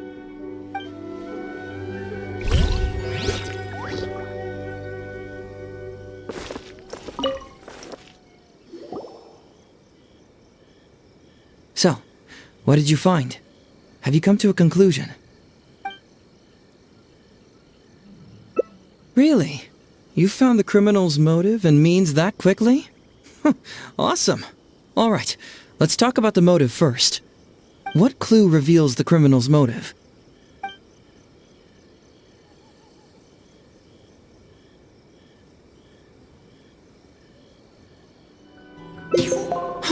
Excellent work. According to the victim's message, the two had deep conflicts. Although we cannot confirm whether the poison had been requested by the victim or not, it is true that Isamu used Shiroyama's family to blackmail him. Such circumstances could be enough motive for Shiroyama to commit the crime. But wasn't Takatsukasa Isamu good to Shiroyama? He even went to Shiroyama's house to bring health supplements. But maybe he didn't really bring health supplements. Maybe it was something bad. Is that what you think, Paimon? Well, we later found out that what Takatsukasa Isamu sent to Shiroyama's house was indeed health supplements. But if you consider the circumstances, what he sent wasn't important.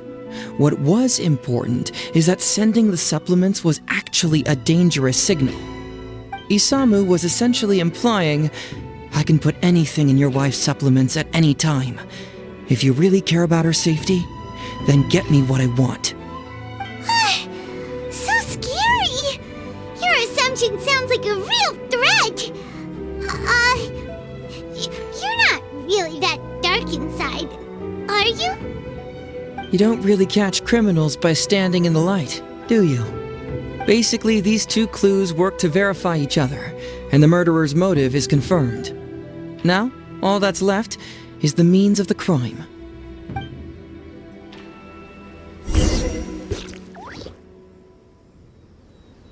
Next, which clue confirms the criminal's means?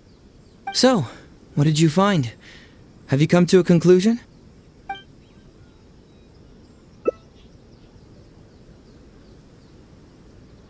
Bingo! The autopsy report confirms that the cause of death was a special toxin. The testament indicates that Shiroyama used his position as a forensic expert to mix the toxin into the cold medicine taken by the deceased. But is that really the truth? Is it not possible that the toxin was mixed into the fish liver paste? Well, according to the toxicology report, this white powder only dissolves in water. Neither rice nor the fish liver paste could be used as a carrier of the toxin. The cold medicine was the only option. Putting the poison elsewhere would not only fail to guarantee a lethal dose, but would also increase the chance of it being noticed by the deceased. Therefore, the means is also confirmed. Add that to the motive for the crime and... Whoa! So the murderer really was Shiroyama! Yep, pretty clear cut, wouldn't you say? Look, I really don't know what Sango is so suspicious about.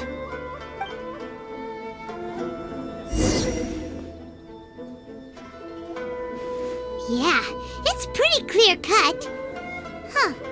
You could say it's almost too clear cut. Oh?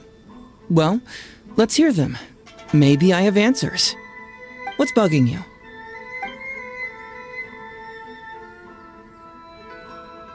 Maybe the report was wrong. The International Trade Association is a gathering place for merchants from all over. Countless merchants pass through the port of Rito every day. It's natural for there to be a couple of missing records here or there.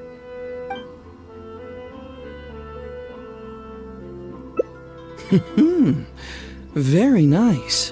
Top marks for attention to detail. It doesn't have any real bearing on the case, but let me explain how that works for you. So, why would Madame Kujo-Sara sign one conviction sentencing Ryuuji to temporary incarceration awaiting trial, and another conviction sentencing Shiroyama to death? You may have heard some rumors back at the station that when this case first came up, the Kujo clan higher-ups were in dire need of a scapegoat to keep the Takatsukasa clan off their backs. And poor Ryuuji became the successful candidate. In less than a week, the conviction was drafted, sent to Madame Kujo-Sara, and signed.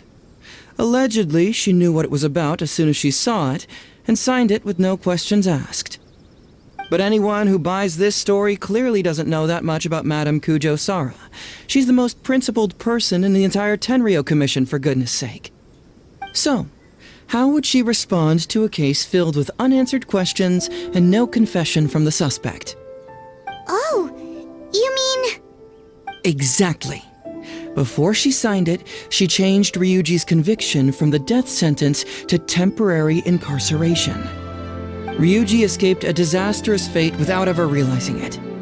Had Madame Kujo-Sara not changed his sentence, Saga would have been seeking justice for a dead man. Why was Sara so lenient with Ryuuji? That's the wrong question. This wasn't about Ryuuji, but Madame Kujo-Sara's principles. The conviction could have been for a Ryuuji, a Guji, heck, even a Tanuki, and she would have made the same decision. Given the enormous pressure she was under at the time, I'd say she did the most she could. Don't you think? Pressure? Really? Was someone higher up putting pressure on Sara? The pressure came from all sides.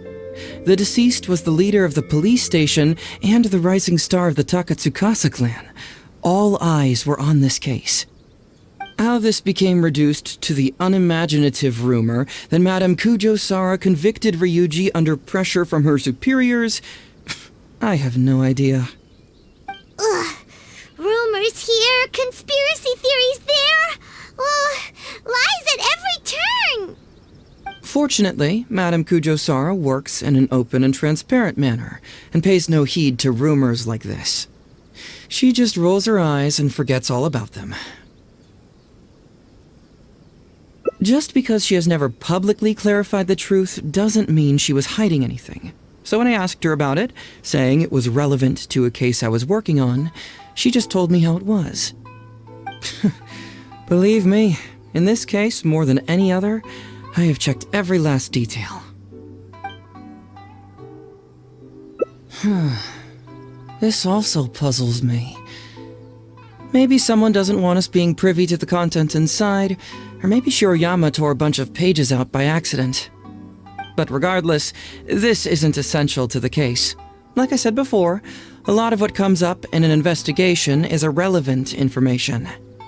The crucial elements are Shiroyama's motive and means, which we have established. Well, I've answered all your lingering questions, and you've checked all the material the police station has, so... what do you think?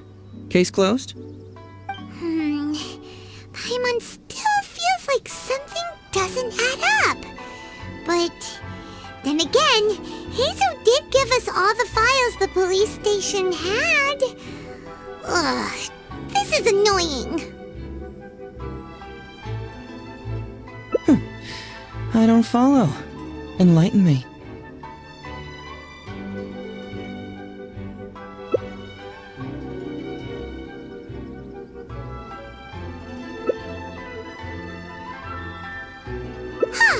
Right! Why do you keep emphasizing police station every single time?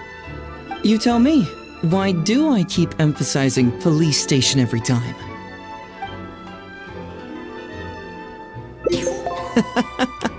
So we're finally here, huh? I was starting to think our investigation was about to end a little early. That would have been a real shame. And alive, you finally saw through my little game. You're absolutely right. There is other information that the police station doesn't have. Reason being? It's my own evidence. And this evidence should help answer a couple of your questions more clearly. Why was the research log from the Office of Forensic Science blank? And where did the white powder come from? Aha! Paimon knew you were keeping secrets! Don't you have secrets too? No. Nope. Definitely not. Let's talk somewhere else. This isn't the best place for this discussion.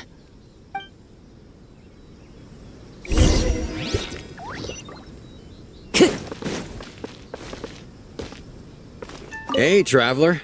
Investigating a... Song. She comes to this... As for what... Sango may run a detective agency. Sometimes...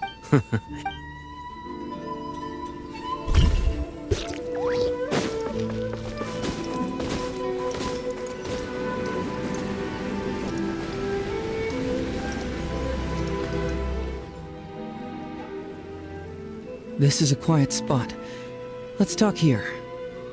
All right. Here's the secret I've been keeping all along. The torn out pages from the research log of the Office of Forensic Science. Great! But Paimon can't believe you kept this a secret all this time! It's not like you think. I wasn't the one who tore out the pages. Look, just read it over first.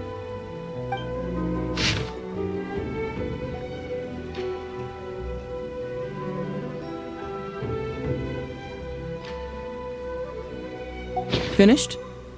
Do you see now? The method used by the perpetrator to commit his crime wasn't by putting the white powder in the cold medicine.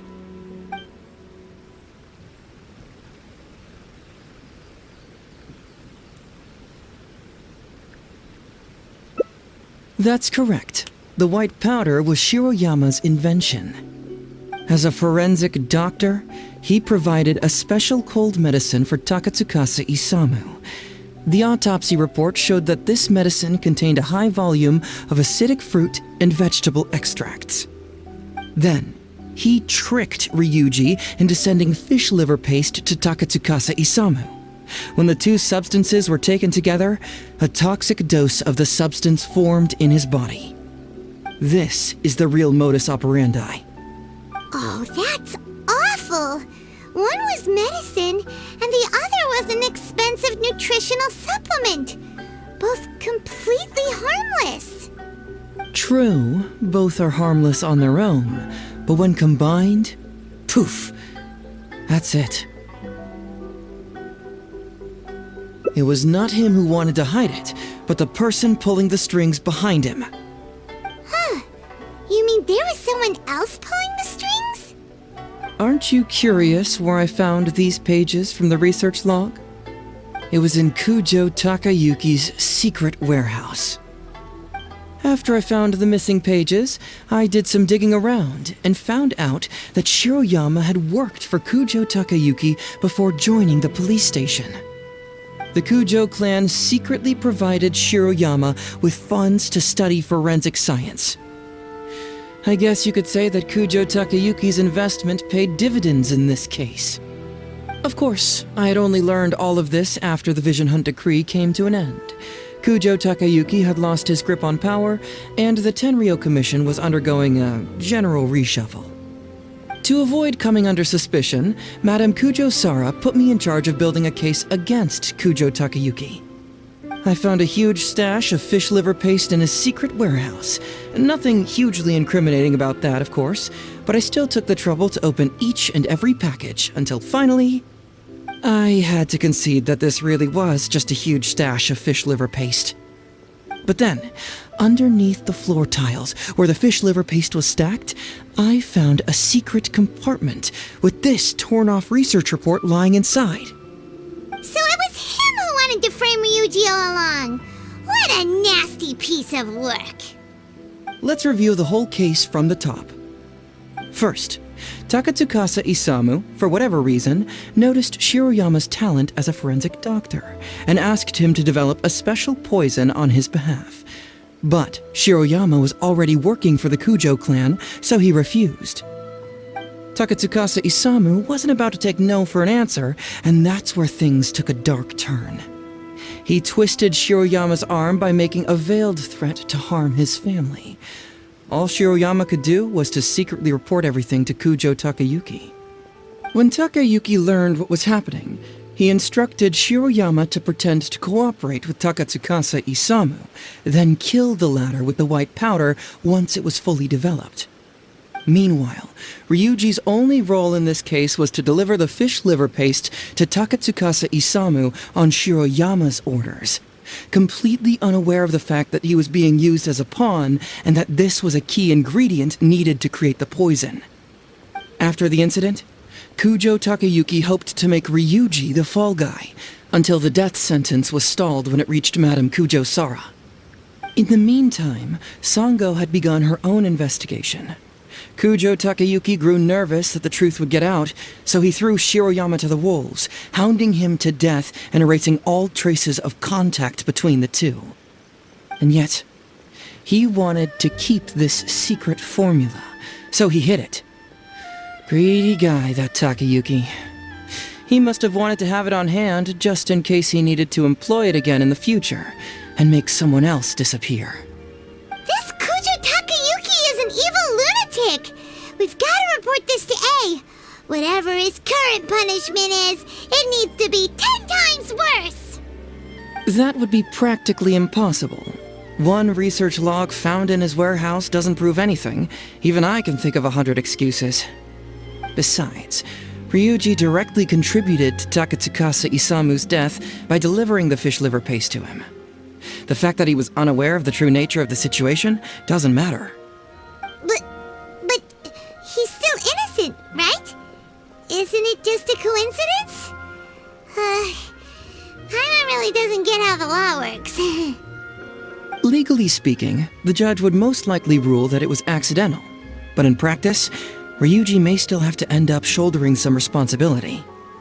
So basically, you've been hiding the truth all this time to protect Ryuuji. Mental trauma doesn't heal as easily as physical wounds. My biggest worry is that Ryuuji would struggle to cope if he knew the truth. He's like an innocent child. He freely gives his trust and his love to everyone that treats him well. That's why he thought of Takatsukasa Isamu as a father figure. I'm pretty sure that to this day, he has never paused to wonder whether Takatsukasa Isamu was actually a good person, or if Sango just hired him as a gopher, or why I left the detective agency. If he found out the facts about Takatsukasa Isamu, I'm afraid it would crush him. Well, as you can see, I'm a little less confident than people might think. To prevent Ryuuji from getting hurt, I covered up the truth. But by doing so, have I held him back? Did I do the right thing?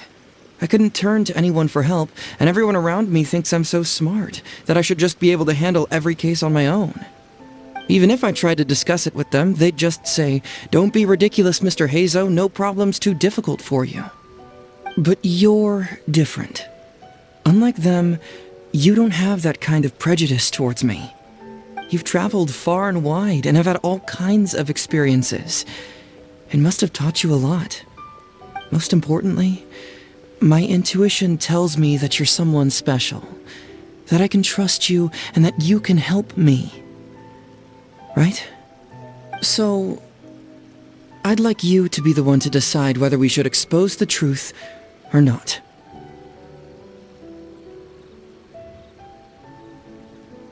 Oh, you don't need to tell me what you decide, and you certainly don't need to decide right now. Let's just say I'm leaving this teensy-tiny matter up to you. All right, let's head back to the detective agency. You can mull it over on the way. Once you've made up your mind, just tell Ryuuji and Sango your verdict.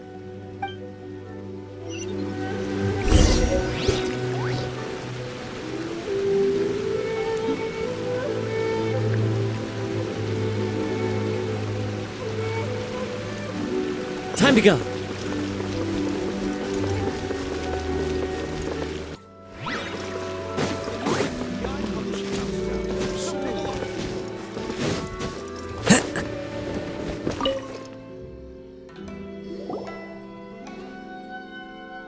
Hey, Traveler!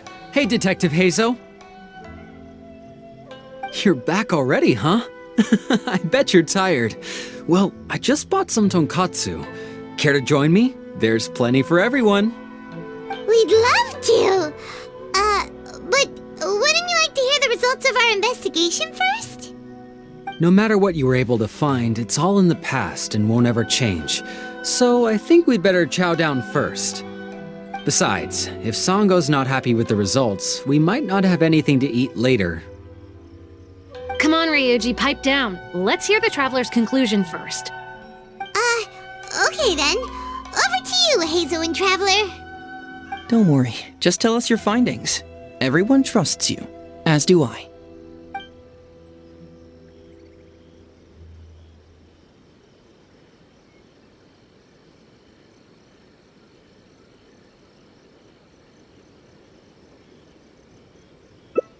Well, what do you know? I suspected that was the case. Please rest in peace, Master Takatsukasa. No! Impossible! Traveler, are you sure you checked every last file? Carefully? Ugh! No, you little... Shikanoin Heizou! You didn't pull any shenanigans on the Traveler, did you? Sango, no accusations without evidence, remember? The truth is out and the case is closed, Sango. Please don't send any more of your harassment letters to the Tenryou Cmmission. Well, I really owe it to you, Traveler. I'll be sure to properly thank you later. Until then, see ya. Hey! You're not going anywhere!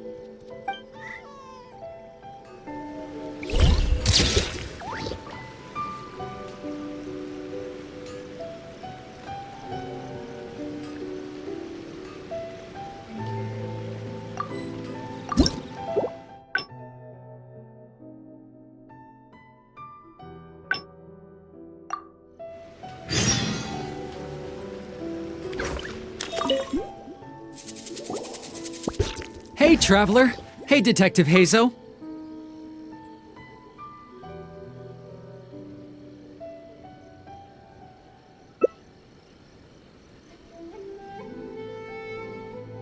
But how? How could this be? Huh. So, that's what really happened?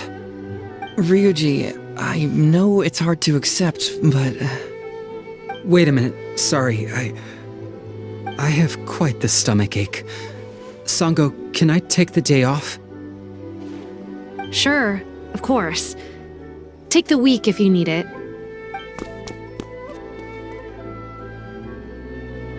Oh, Paimon hopes Ryuuji will be okay. I didn't expect things to turn out like this. Just give him some time to himself. I think he'll eventually come to accept it. I'm still a little worried, though. What if he doesn't come to work tomorrow? Then we'll go to him. Don't you worry about that, Sango. You need some time to process all of this, too.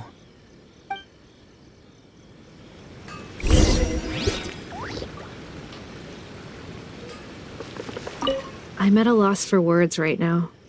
Please, just leave me be.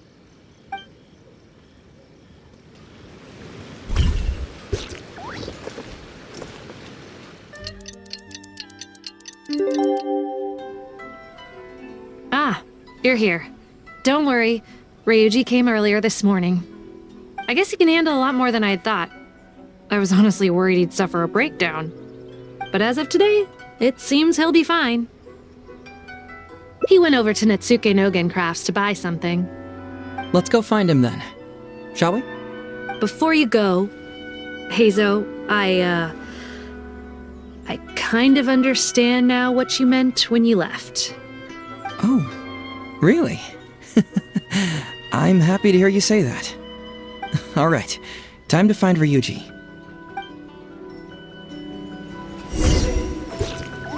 Wait, aren't you going to say Ryuuji? Huh. Now that I think about it, it's like a slap in the face. He said, some things will always be more important than the truth.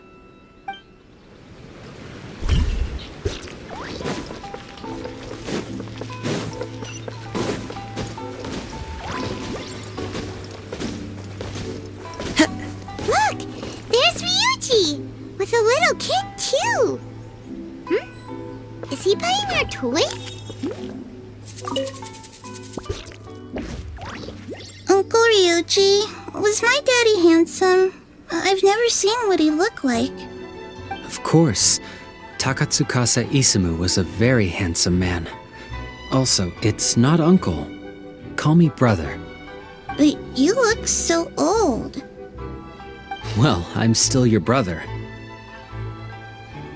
Huh? How because he treated me like a son. Huh? Who are you guys? We're friends with your big brother Ryuuji, and with your father too. Oh, really? Yay! I've met loads of my daddy's friends today. Can you tell me some stories about him? I really want to hear them. Sure. Why, I know enough stories about your old man that if I started talking now, you'd be all grown up before I finished them. Wow, that's amazing! Well, I don't want to grow up too soon then. Maybe when I'm 100. No, 200 years old.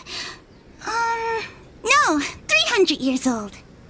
Yep, I'm gonna wait until I'm 300 years old before I become a grown-up, so that I can make sure I finish all the stories first. My stories all come from fashion. Come and have a look.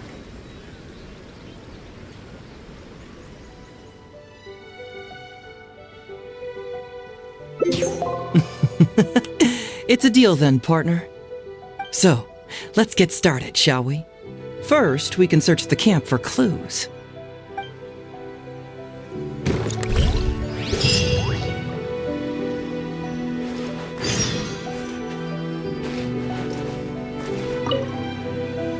So, have you found anything?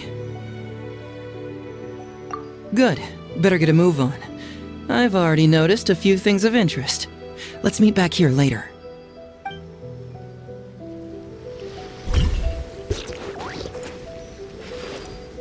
Hey, isn't this Crystal Mirror? Ooh, what's the shiny thing? Oh, it's a Sango Pearl!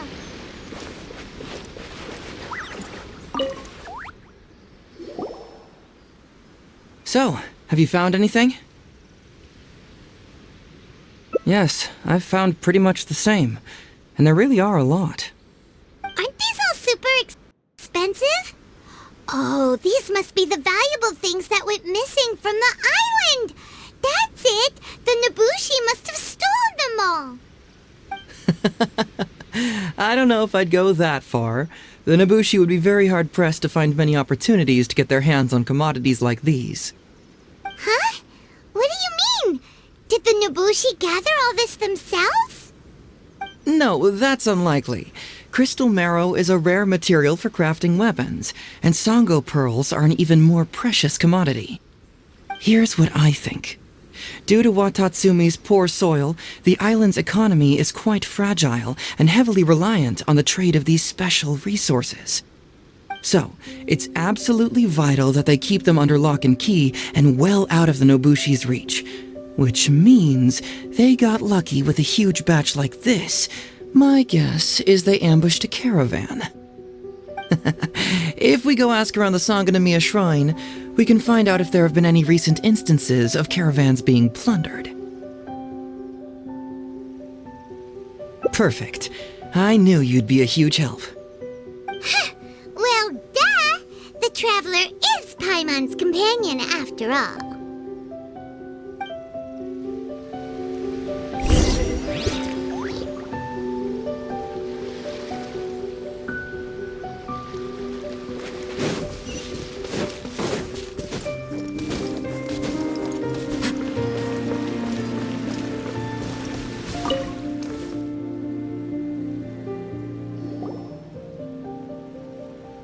Captain, I see you found the detective. Watasumi Island sure is a beautiful place. I don't think I could ever leave. You can stay as long as you like, granted you don't cause any trouble, that is. Her Excellency has stated that all friendly visitors are welcome. Incidents of stolen goods? Not that I'm aware of. Her Excellency has recently launched several measures to boost the economy, including the development of trade routes and establishing our own caravans. Troops have also been deployed to protect them, so it is only reasonable to assume that the current trade routes are already very safe. Any looting or theft would be practically unthinkable. That's strange. Then where did the Nobushi get those goods from? Huh? You mean you found goods of unknown origin? Yep, And it's all Sango pearls and crystal marrow, so we know it's local. Could there have really been a theft that hasn't been reported? That shouldn't be the case. Well, perhaps you could go ask Todoroki. He's responsible for the caravans and is usually in the village at night preparing the goods. If something has happened, he should know about it. Great. Thank you for all the info. Let's go. Hey, Traveler! It's been a while. I've missed you. Why didn't you inform me that you'd be coming over today? General Gorou. You're dismissed, Shibata. You may go about your other duties while I catch up with the Traveler. Yes, General Gorou. I overheard you discussing a case of stolen goods. Is that right? That's right! We found a lot of Watatsumi's valuable products in an Ibushi camp!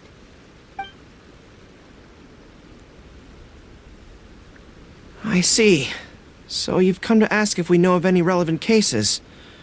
Well, I'm ashamed to say that, yes, the caravans have been plundered. And not just once, I'm afraid.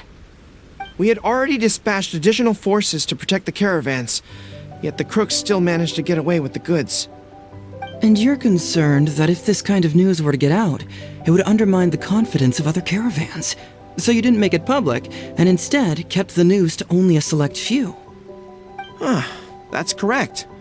I never expected you to be so concerned about Watatsumi's affairs, Detective Heizou.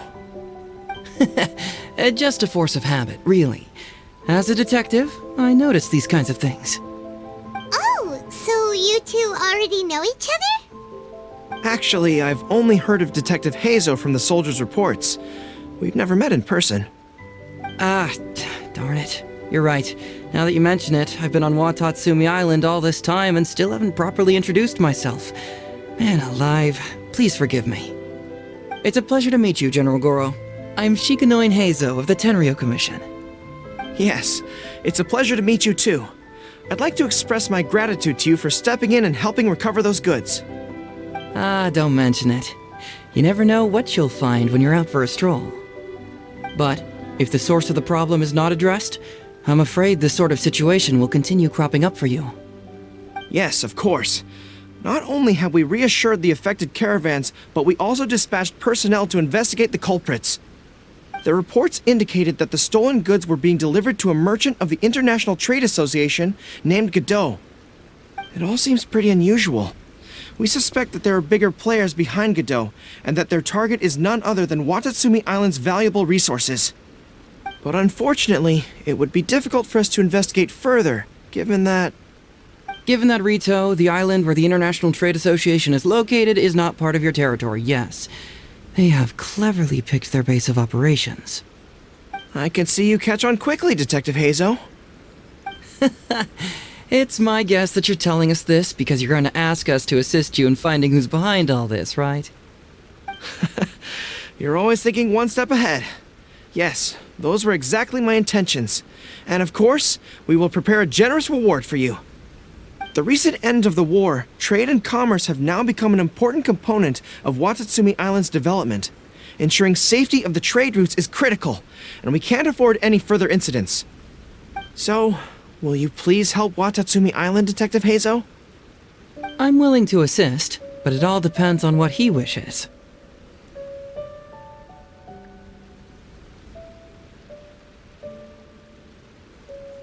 Great! With both Detective Heizou and the Traveler on the case, I'm sure it'll be solved in no time.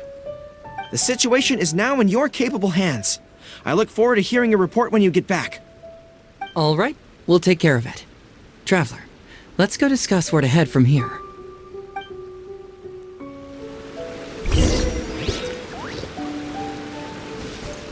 Exercise caution when traveling to Rito. If you come across any unexpected dangers, retreat first.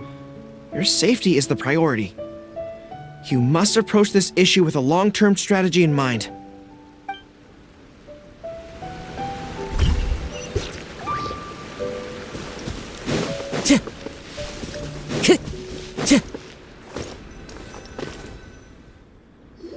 Hey, why are we talking way over here? Oh, you're not trying to get away from Gorou so he can't overhear us, are you? Very perceptive. Seems even Paimon has her moments. Let me ask you, do you believe in intuition? Huh? Intuition? Where are you going with this? My intuition tells me that General Gorou is lying. What? How could you say that? Although he did seem a little on the serious side today, but Gorou's a good guy. Good people can be deceptive, too. After all, everyone has their secrets. Well, in my opinion, the timing of his appearance was a little too coincidental. Sangonomiya's soldiers have been keeping an eye on me for the entire time I've been on Watasumi Island, yet I had never seen General Gorou even once. But today he came out and met with us, and even commissioned us to investigate a case. Maybe that's because the Traveler is here today, and Gorou thinks he's more capable. Really? Huh. Then that makes things even more peculiar. If there are powerful players behind this case, and he needs to draw upon external support, then he should have taken action sooner rather than wait until today. A more plausible explanation is that the items we discovered are linked with some unspeakable secret, and he had to intervene to prevent us from digging any deeper. Then he put up a smokescreen to mislead us. I surmise that investigating the merchant Godot on Rito will yield no results. Whoa, are you serious? But this is all just a hunch you have, right? Actually, there is another key factor behind my reasoning, though you may not believe me. I sense something special about Gorou. Something special? Yes. Whatever is missing on this island, I sense it in him. Whoa! Hold it right there! Are you saying Gorou's a thief? As in he took something valuable? It's not that simple. I can't fully explain it. It's just my intuition. Sure, I trust your judgment, but perhaps you're overlooking someone else, the true leader here.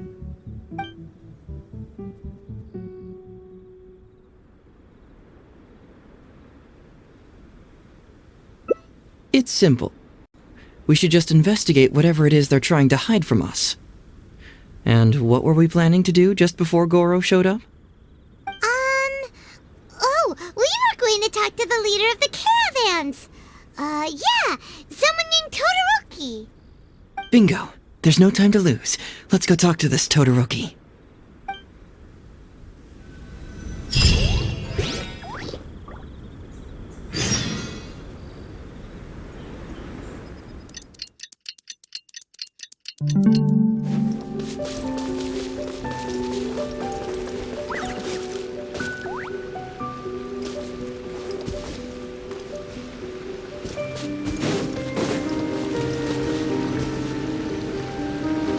Todoroki, the shipment has arrived and is ready for inspection. Good, let's go. Hey, it's Todoroki! Shh, keep quiet. Let's follow him and see where he leads us.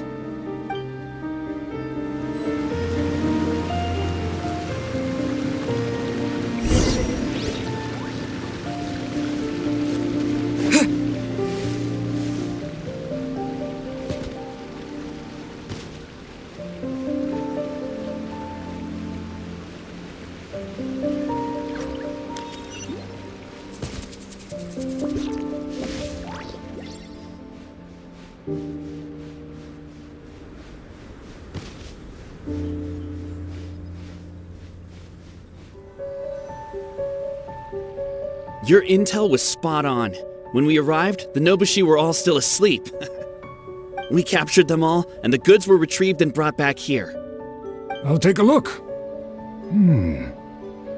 Everything seems in order. Good work. It's nothing. Thanks to the efforts of your caravan, the price of grain in the village has decreased. That's right.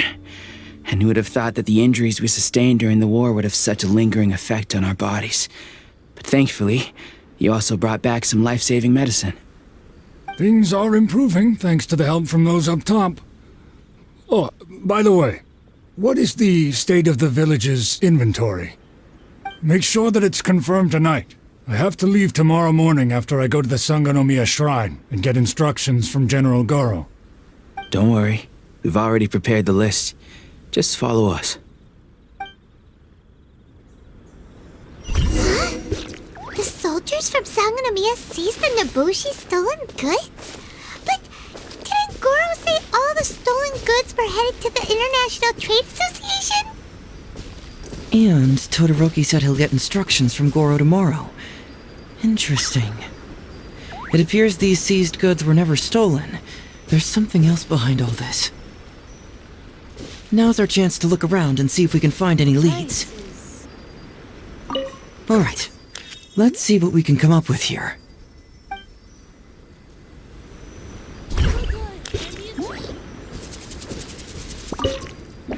Whoa! Chingshin? Paimon was expecting to find Sango pearls. This box is packed so tight, it looks like it could burst. Let's see what's inside. Huh? What are all these plants and flowers? Oh, there's a small note here.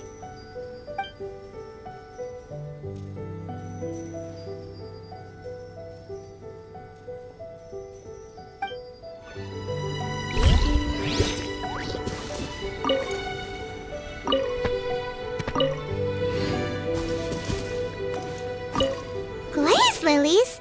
What are these doing here? Shouldn't it be crystal marrow or something?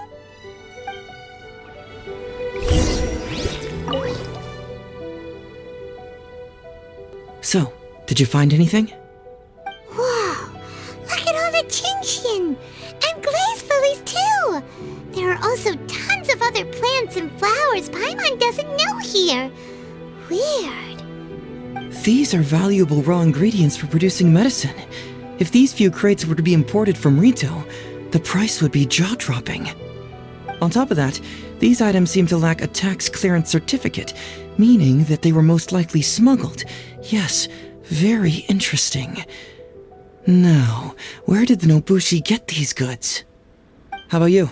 Did you find anything else?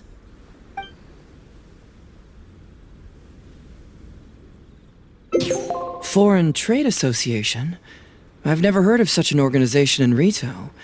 And if it's regarding foreign trade, then smuggling is an even more likely possibility.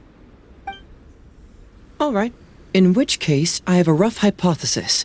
First, Huh? Who goes there? Oh no! We've been spotted! Huh? Wait, Captain? Is that you? Oh, so it's you, Captain. You had me worried there. We almost mistook you for bandits. Captain, do you remember us? During the war, I was in the field hospital with Masashi. Teppei brought you to see us and helped find medicine for us. Hey, come on now. The captain wouldn't forget. I gotta tell you, Captain, we all miss you. We haven't seen you ever since the end of the war. When we heard that you were coming here, we just assumed you were only going to see General Gorou and Her Excellency. The guys are all really hoping to see you. We're fine. You don't have to worry about us, Captain. No, you're not fine. Captain, you may not be aware, but Masashi previously fainted on the front lines. The doctor thought that it might be a neurological condition caused by overstimulated emotions. It's pretty serious. According to the doctor, if it hadn't been for the medication he's been taking, he would have developed dementia. And that was assuming the best case scenario. You're one to talk. Don't forget why I fainted in the first place. It's because I heard that you got yourself killed by an arrow. I couldn't handle all the emotion. Later, I found out that he'd been shot in the buttocks and it was only a mild injury. I had an emotional breakdown for nothing. What do you mean for nothing? I got shot not by one, but 2 arrows in a row.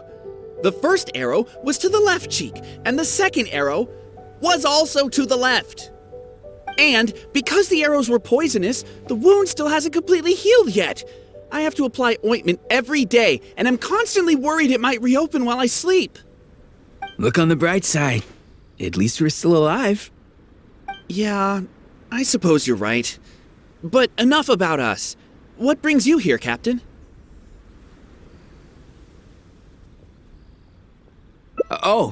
These goods were all seized from the hands of Nobushi and treasure hoarders. Todoroki was the one who provided us with the intel. He mentioned there were bandits here and there, so we went and took care of them while also confiscating the goods. By the way, Captain, you still haven't met Todoroki, have you? He's the one we're working for now. Her Excellency recently announced plans to stimulate the economy and created the caravans, with Todoroki at the helm. Yeah, he's proven to be quite capable.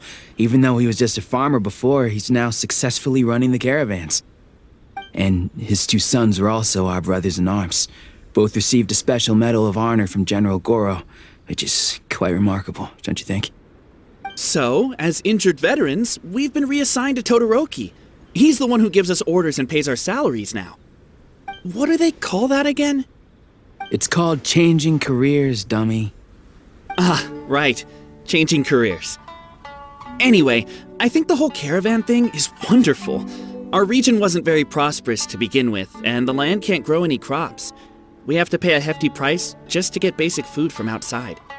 I can't even imagine trying to maintain and feed an army like we did during the war. I see. I think I understand the general situation now. May I ask where the apprehended criminals are? And you are? Ah, I see. The captain's friend. It should be okay to tell you then.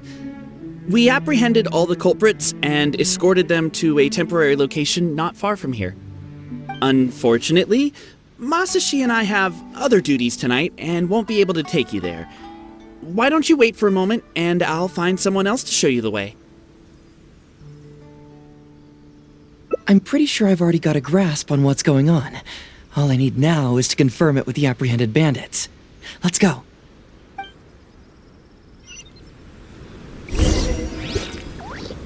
Are you still a little confused? Let me help connect the dots.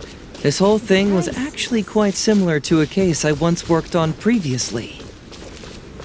It was a case involving the trade of prohibited items, and they employed an old trick to execute the deal. The culprit would first go strolling down the street until they knocked over a pedestrian on purpose, using the opportunity to slip the prohibited goods into the unknowing pedestrian's pocket. Once the intended recipient got word of it, they would find an excuse to harass the same pedestrian before stealing the goods from the pocket. The pedestrian had no idea what happened from start to finish, and unknowingly functioned as a middleman. So, can you guess who the middleman was in this case?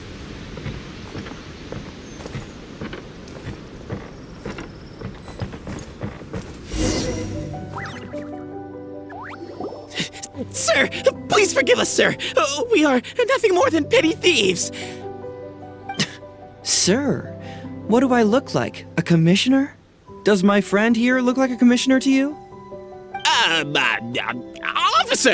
Officer! First, I'm gonna need to ask you a few questions. Sure. Go ahead, ask anything. The soldiers discovered many valuable goods in your camp. The goods don't appear to be from around here, so the question is, where did they come from? Oh, the goods? Right, we picked them up at the beach. You picked them up? Well, no, we, actually stole them. Be honest now. Tell me the whole story. Yes, sir. I mean, officer. We took those goods from a small merchant ship just off the beach, but we didn't exactly steal them. You see, the ship's guards all took off running the moment they saw us. They abandoned the goods, and we simply came and picked them up. But next thing we know, a group of soldiers arrives, and we're all apprehended. Talk about bad luck. We didn't even have a chance to stash away the goods before we got caught. You say that the merchant ship's guards fled without putting up a fight. You expect me to believe that? He just assumed they were scared witless and didn't have the guts to fight. I'm not bragging or anything, but our boss is pretty intimidating. With his massive muscle and strength, he could scare anyone. You really expect us to believe all this? No, you gotta believe me. Just the other day, we scared off an entire squad of soldiers. When they noticed us, they went running and dropped their goods. I swear. I still remember seeing tons of Sango pearls and crystal marrow in that load. All nice and shiny, too. Whew, it was amazing. Unfortunately, a bunch of pirates came later and snatched those goods. It just happened that our boss had diarrhea that day and couldn't hold off the pirates. This luck of ours. Wait a tick. Pirates? Yep, no doubt about it. They came on a massive ship, and their captain was a pretty lady with an eye patch. We had no idea how powerful she was. It was like boom, boom, thud. Only took 3 hits before she knocked out the boss. A pretty lady with an eye patch? Oh. Does this description remind you of someone, Paimon? No! Doesn't remind Paimon of anyone. Okay. And how about you?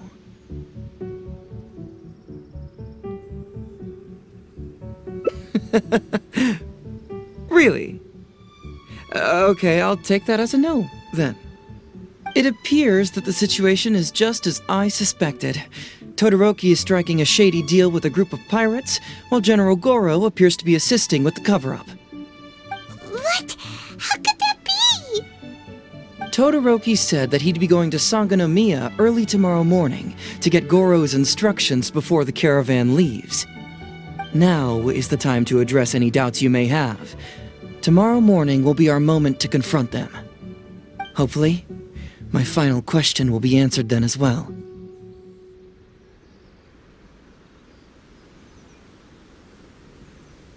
The question of what important thing this island is missing. I can feel some connection to the question in Gorou, Todoroki, and even to Kuda and Masashi. Hopefully, we'll finally have an answer tomorrow. Let's get some rest. I'll see you at Sangonomiya tomorrow morning.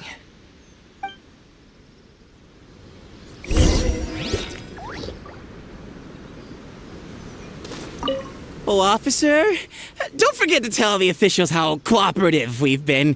Please put in a good word for us.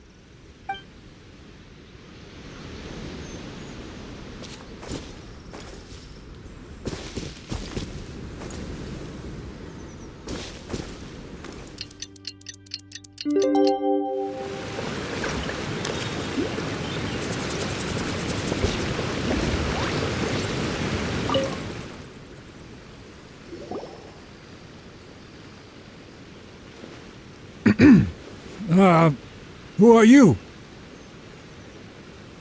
Hello, Todoroki. I'm Shikanoin Heizou, Special Detective of the Tenryou Cmmission. I believe you've been manipulating large-scale illegal trades for some time now. Mind if we talk about that for a bit? You can't just go around spewing such nonsense, young man. And what if I'm not talking nonsense? Ridiculous. I don't have time to listen to this. Get out of here, you little brat. I know I'm on the younger side compared to you, Todoroki, so I'm sure you must have heard the old saying. Off the scale, some goods only weigh a couple pounds, but on the scale, they weigh more than 1,000. So the question is, do you want to put your goods on the scale or not? What are you trying to say? Well, nothing. All I want to hear is you personally confirming what we already know to be the truth. Masashi! Tokuda! Arrest these people! Huh? Todoroki, what's wrong? Who dares to cause trouble at Sangonomiya Shrine? Huh? Wait, it's... Captain? What are you doing? These crooks are trying to pry into the secrets of Watasumi. We mustn't let them go. But, no. There must be some kind of misunderstanding. Todoroki, this is the captain of Swordfish 2, one of our own. It doesn't matter who they are. Remember what General Gorou told you? The long-term goal of Watatsumi is to revive its trade and commerce. And since you have been assigned to work with me, it's my orders that count around here. I don't care if they were your captain. Would you dare disobey orders?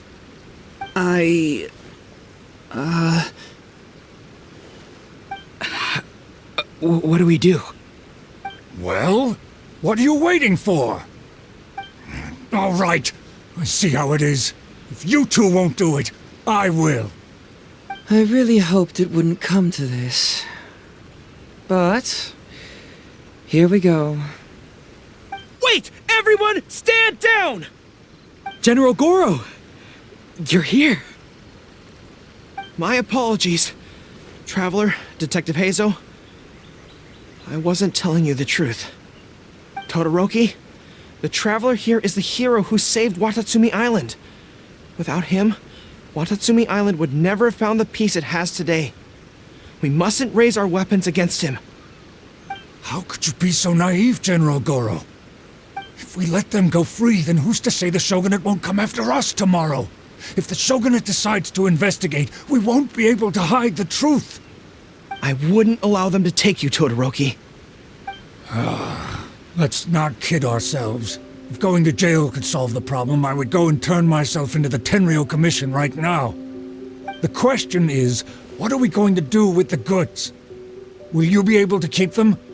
Not to mention the chance of astronomical fines. Can you afford that? Gorou, we both know that Watatsumi Island is a barren land. Plant 100 radishes here and maybe only 3 would grow. And those 3 combined would still be smaller than just 1 carrot imported from elsewhere. You can't grow food or medicinal herbs here, and if we buy them from Rito, we pay exorbitant taxes. My eldest son died fighting on the battlefield. But do you know how my second son died? He died because there was no medicine to treat him. You awarded both of them medals of honor, but did that save their lives? Can medals heal Tokuda and Masashi's wounds? No. It was the medicine that I got that saved their lives. If we detain them today, the Shogunate will never know what we've done.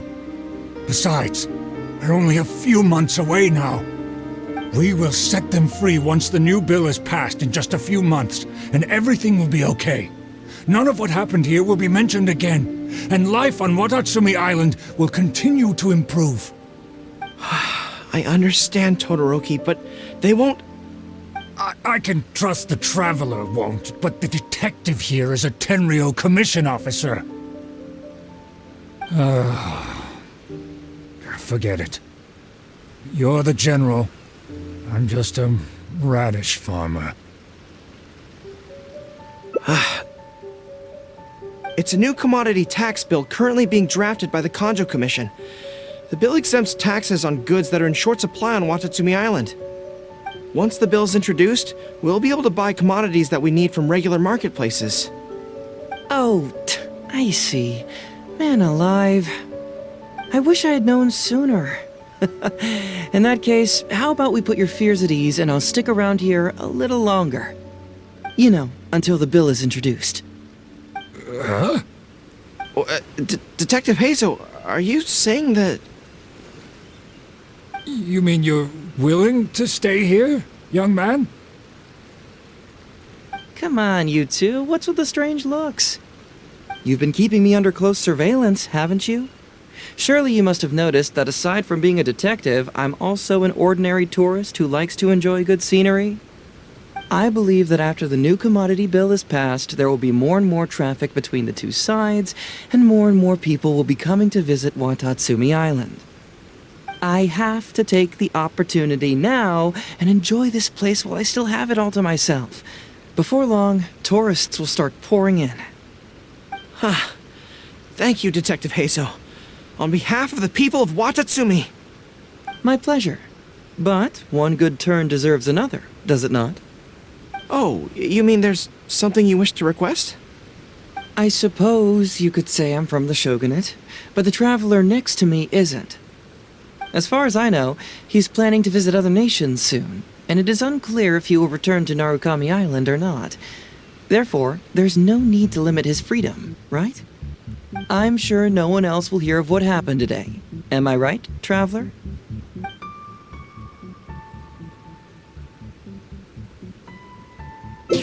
Well, it's settled then. He will always be an important partner to Watatsumi, and I would never dream of limiting his freedom. So please, don't worry, Detective Heizou. I'll hold you to that. But if I ever find out you've lied to me again, there's a chance I'll lose my cool. I'm sorry for not telling you the truth earlier. It's a serious matter, and I didn't want outside parties to become involved. But today, I realized my poor judgment. How could I possibly hide anything from Detective Heizou and the Traveler? I'm glad you understand now. But, in all honesty, I'm the one who should be thanking you. It's because of you that I was finally able to reach an answer. After all, nothing makes a detective happier than putting a case to rest. Ah, I understand now. You really are an interesting person, Detective Heizou. No, I'm afraid you don't quite get what I mean. I'm sorry? Wait! Paimon gets this one! It's the answer to your question, right? The one about the thing you sensed coming from Gorou and the others. Now you figured it out! What? The thing you sensed coming from me? But I always have excellent personal hygiene. No, not like that. Hey, Traveler, could I talk to you for a moment? Besides, I haven't had a chance to thank you yet.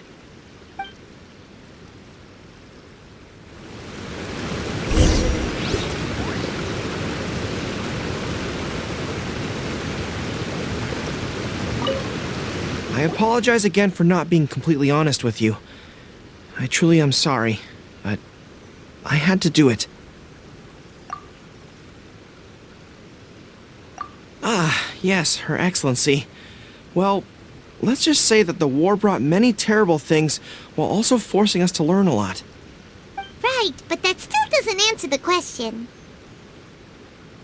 Well, aren't you curious about who's been pushing for the new commodity bill? It certainly isn't the Kanjo Commission, because it doesn't immediately benefit them, and we don't have any connections there. Yeah, it's kinda as if the gods suddenly appeared to offer you a divine hand. Yeah, the gods. I was invited to attend the Iridori Festival on Narukami Island with Her Excellency a while back. At the festival, I waited in the marketplace while Her Excellency... She went to the Kanjo Commission to see Lady Yae, purportedly for a book review, but there were other items on the agenda too. The meeting wasn't made public. Following her return, we began our attempts at boosting commercial activity, and it wasn't long before there was a push for a new commodity bill on Narukami Island. So, what do you make of it? Do you think Her Excellency knows about this?